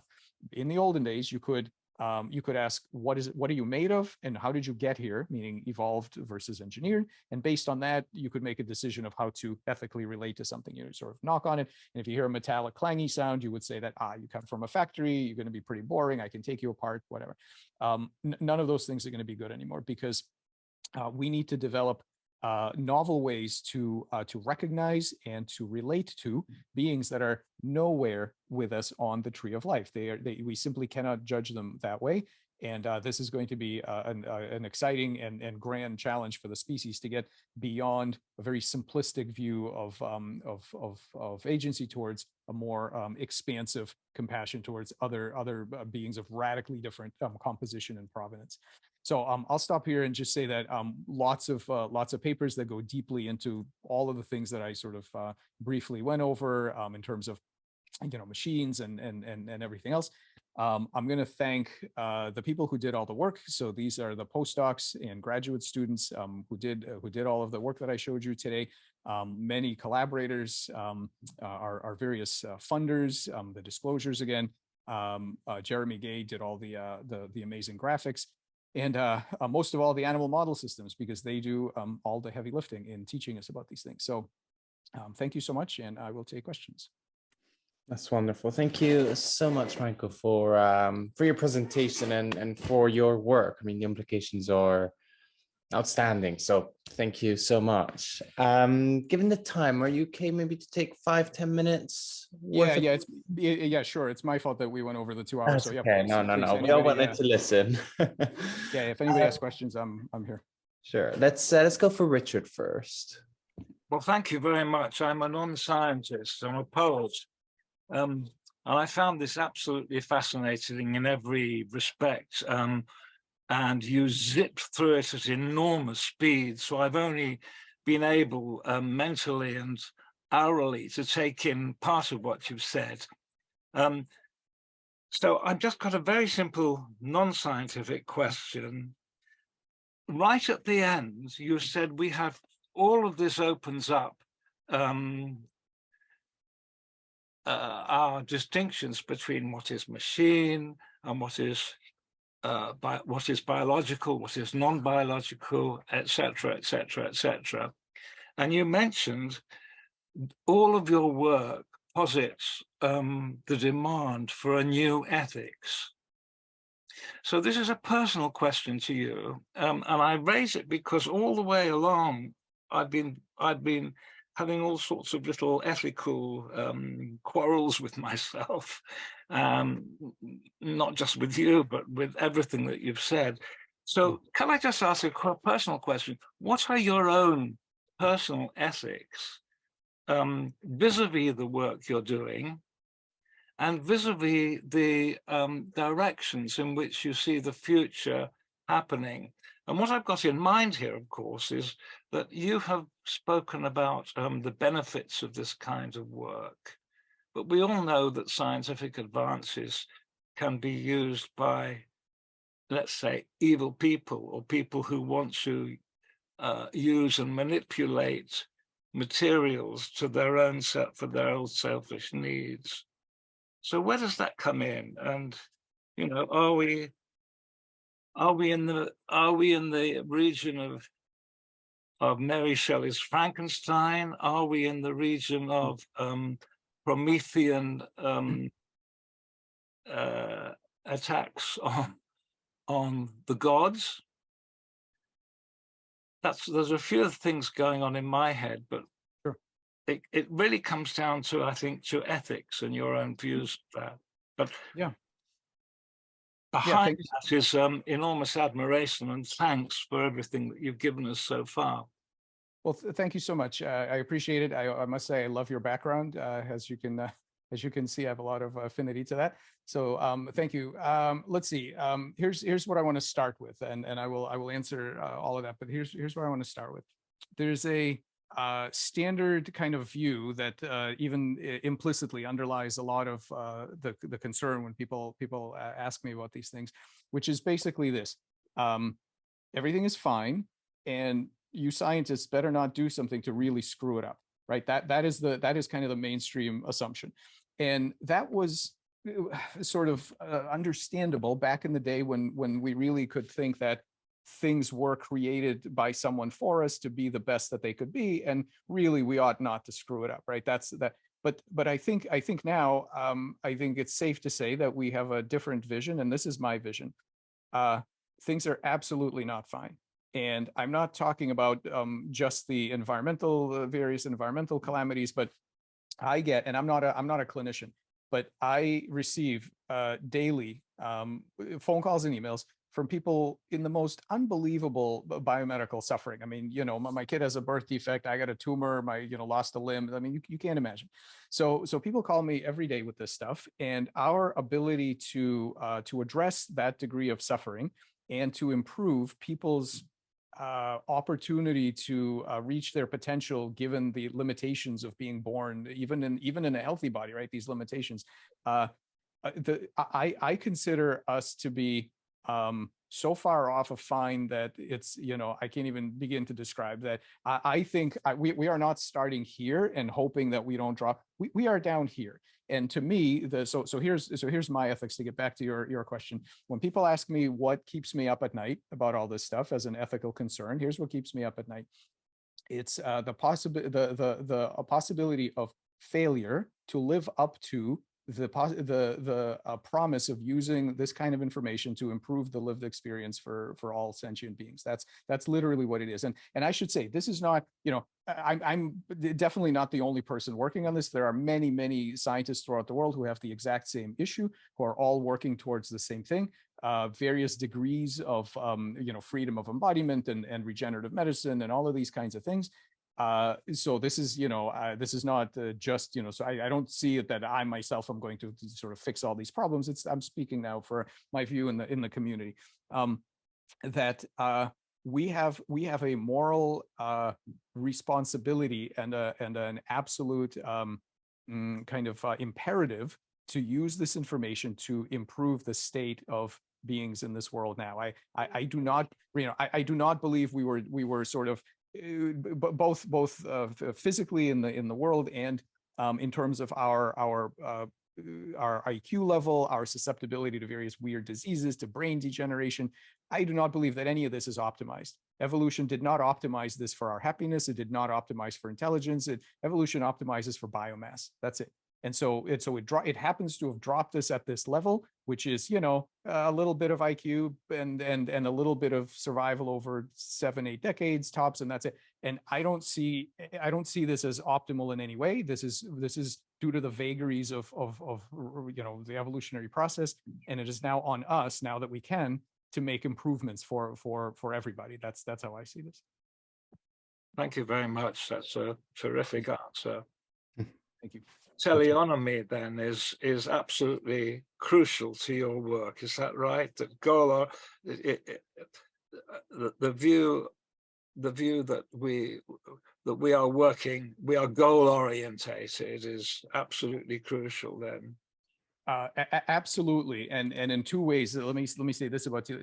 So goal directedness, and I'm saying, never mind just us, like all the way down to, you can even, you know, with least action kinds of things, you can even talk about particles and simple matter, you know, simple matter systems, all the way down. And the reason people who don't like any of it say don't use the word. People who really like teleology say use teleology, don't say teleonomy. You know, teleonomy was apparent goals, right? And it's sort of this hedge that some people use to sort of like, you know, try to avoid being on the bad side of the modern paradigm and so on. The reason I actually like teleonomy is not to go soft on the teleology angle. I'm full in.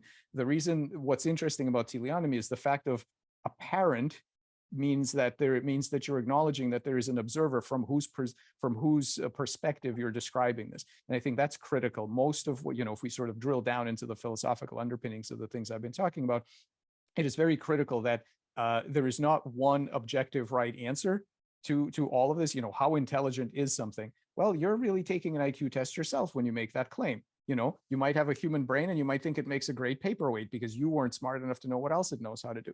So all of this from the perspective of some observer, being that, and that being another cell, a human scientist, a conspecific, a parasite who seeks to hack the system, an engineer, everything is from somebody's perspective. But so that's why I like teleonomy. But you know, I'm 100% into the teleology angle. So Gary's point earlier about non-locality and the implicit idea that I don't know, could one end up with a Gaia hypothesis? Does this relate to a Gaia hypothesis that the whole of nature, there is a purpose somewhere inherent in the whole of nature? Well, yes, although I want to be really clear is that on this, it is not simply, I mean, those kind of hypotheses are often criticized in the following way. Well, you can just put the, you know, you can just add those labels to anything. You can sort of look outwards and say, there's nature, I'm going to call it Gaia, and here we go. So I'm not saying that. What I'm saying is that actually, I'm insisting that all of those kinds of things are actually empirical hypotheses. So that means that if you have the Gaia hypothesis, what that should do for you is to be able to say which tools can you use to benefit from the agency you're hypothesizing. So, for example, if you think that some sort of ecosystem is a higher level protocognitive agent, you should be able to train it. You should be able to find and decode the memory. You should be able to show some tools from behavioral science that work at that level. And to the extent that you can do that, your hypothesis is validated, right? All of this, and we do this all the time. We apply these kinds of, you know, to me, all of these claims, what these claims really are protocols, for engineering protocols. So if somebody gives me something and says, I tell you that the level of intelligence in the system is X, what I hear is, so here are the things in my toolbox that I can use to interact with it. That's what you've told me. And you might be right and you might be wrong, or I might be more or less clever and find some better way to interact with it. But that's what I hear. So the Gaia hypothesis, maybe, but it is a hypothesis that should be empirically tested, and somebody should come out and say, look, I've done associative conditioning on a whole ecosystem and it works. And we've done that on molecular networks, by the way. We did that on molecular network models, which look very deterministic and very simple and all that. Turns out they can do 6 different kinds of learning. Who knew? No, you know, nobody would have known until you do the experiment. I'm going to shut up. And thank you very much, because I'm sure lots of other people have got questions. Thank you so much. Thank you, Richard.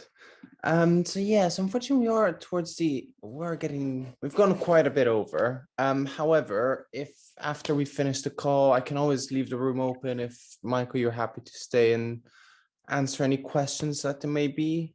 Sure, I'll stay. Yeah, I'll stay for another 15 minutes. I've got till 2:30, so I can. Yeah, I'll stay for another 15. Fantastic. Well, just for the purposes of the session, we should close. But Michael, do you have any final words to leave us with? No, I think I've said I've droned on a lot long enough. So thank you, everybody. Great questions, great discussion. I really appreciate your listening.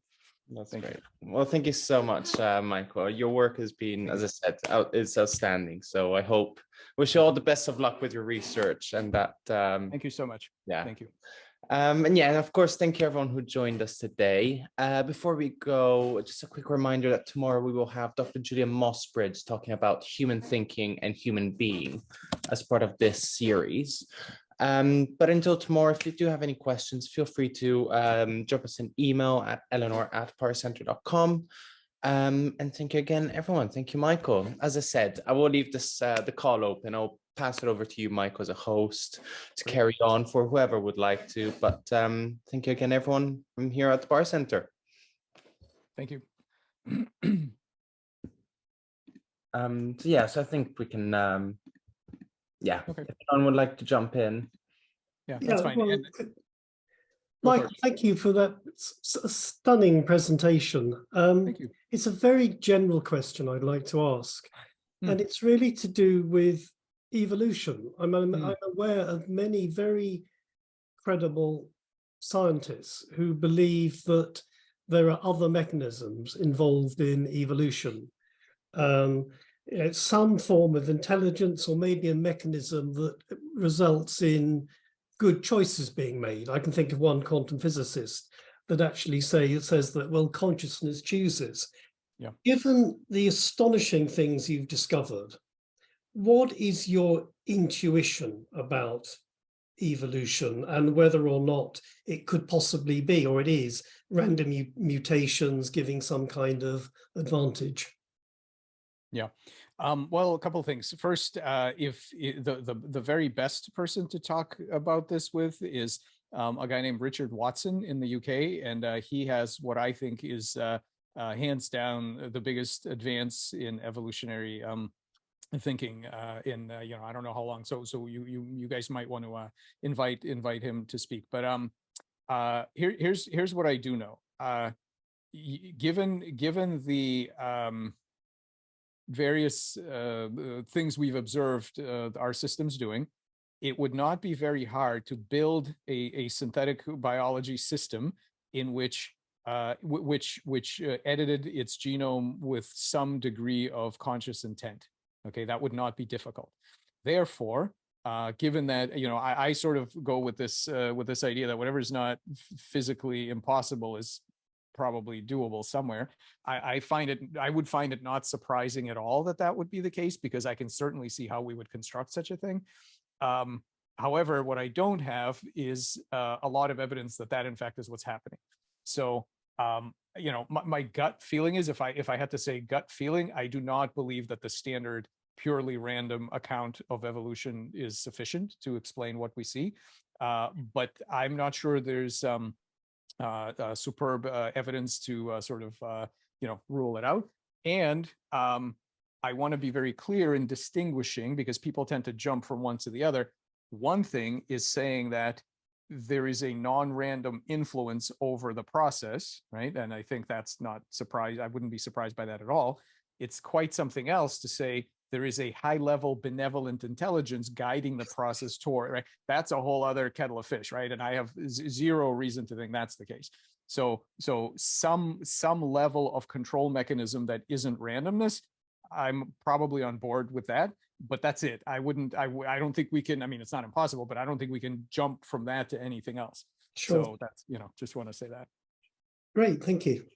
That's very, very clear. Thank you. Thank you. Okay, just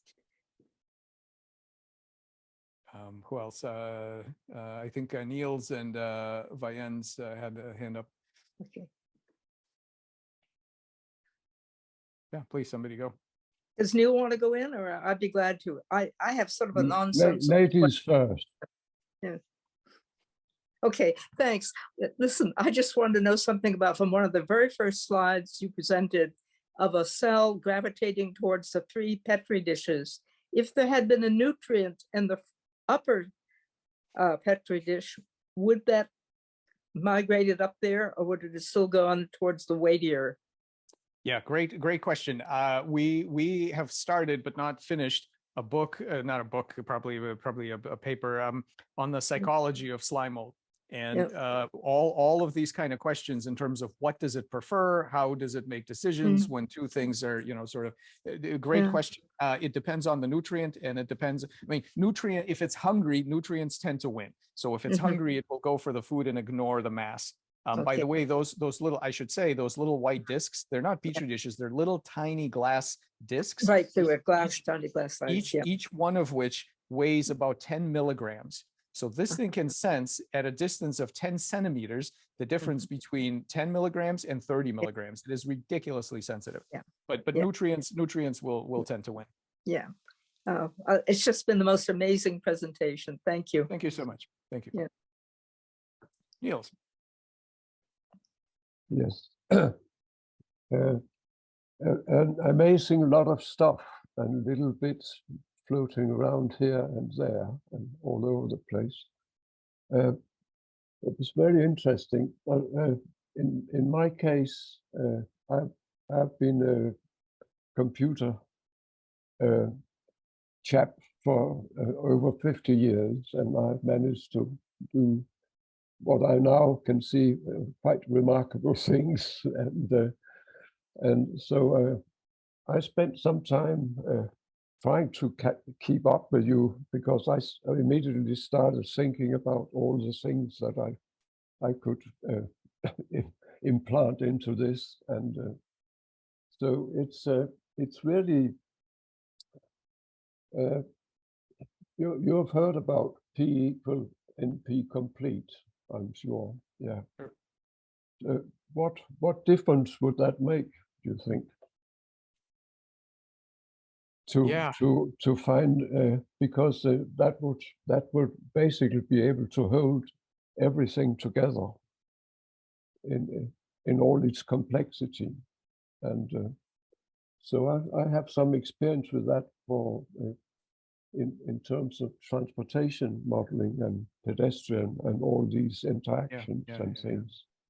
So I was thinking I would like to get involved in there and try and simulate it.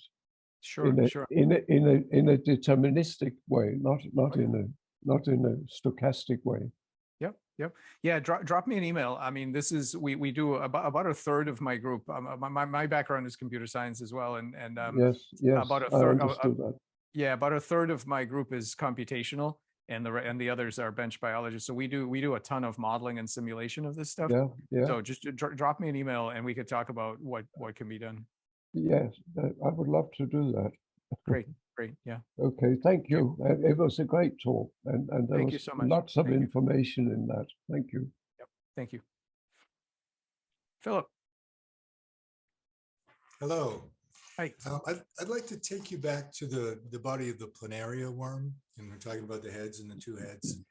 And in order for the body to form, apparently there's a bioelectric distribution that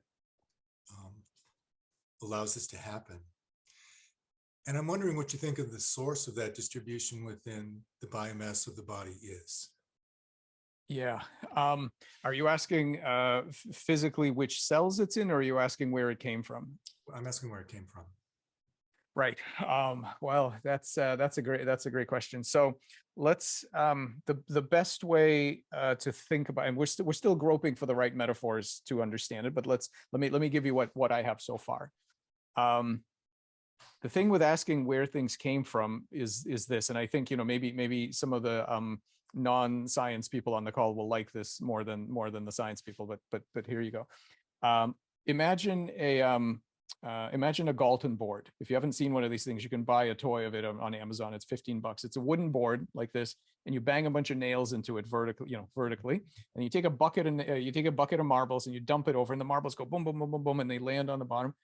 They always land in the same pattern, this beautiful bell curve, right? They always make this beautiful bell curve. Yeah. So you can ask this question of where is the bell curve encoded? So you look at the wood and you don't really see it there. And you look at the nails and you don't really see it there. And you look at the distribution of nails and you don't really see it there. What you find out, and this is, mathematicians like Pythagoras and Plato have been saying this for a long time. What you find out is that when you build certain kinds of machines, you are actually harnessing patterns that exist. I don't know where, Plato thought there was a separate world for them, but this is, so for example, when you make a couple of transistors, meaning ion channels, ion channels are transistors, they're voltage gated current conductances. When evolution discovers a couple of ion channels, it can make logic gates, which come with truth tables. Evolution doesn't have to discover truth tables. You get that for free, right? And the fact that the NAND gate is, it has these special properties, you get all of that for free. It's a free gift from somewhere. We don't know where it is. So what we have here is something similar. What evolution did is find a set of ion channels that are expressed in a standard planarian that by default, when you turn on the juice, what that system does is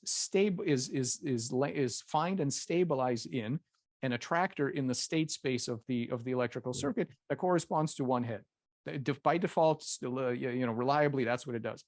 When we've learned to perturb it, which took 10 years to learn to do that, you can push it into a different state and it'll do that. But the question is, where did it come from? It's sort of like asking, if I give you a collection of parts for a calculator and you turn it on and it says 0 by default on a little LCD, where'd that come from? And it's the result of the laws of physics, of computation, and some other stuff working out through the physical machine. And all this sounds very airy-fairy and sort of philosophical, but here's a practical part. Imagine that you're evolution, and in your world, the most fit thing is a triangle of a particular type. So you're sorting through this population, and eventually you find the first angle, and then you do some more, every generations go by, and you eventually find the second angle, and now you're done. You don't need to go looking for the third angle. You know what the third angle is because they add up to 180. How did you, if you're evolution, how did you save 2/3 of the effort in evolving this thing? Where did this magical fact that you know what the third angle is, where did that come from? So we get here to the point where asking where things come from is tricky. We can do the biophysics of showing what the space looks like and why the system lands in particular regions of that space. But it's not super easy to figure out, to ask. It's like, where's the distribution of primes come? Where's that encoded? All the physical facts of the universe could be different, and the distribution of primes would still be what it is. So I think we're literally bumping up against that old question of where the truths of mathematics live. Okay, I'll just say one final thing. Thank you for the answer, but what perplexes me very much is how the two-headed version comes to be so quickly. Another stable configuration emerges. It's very perplexing to me that I agree that it's perplexing, and I think when I first started to understand when I first saw that Xenobot running around, and it suddenly hit me that there's never been any Xenobots. Like, evolution has zero explanatory power here.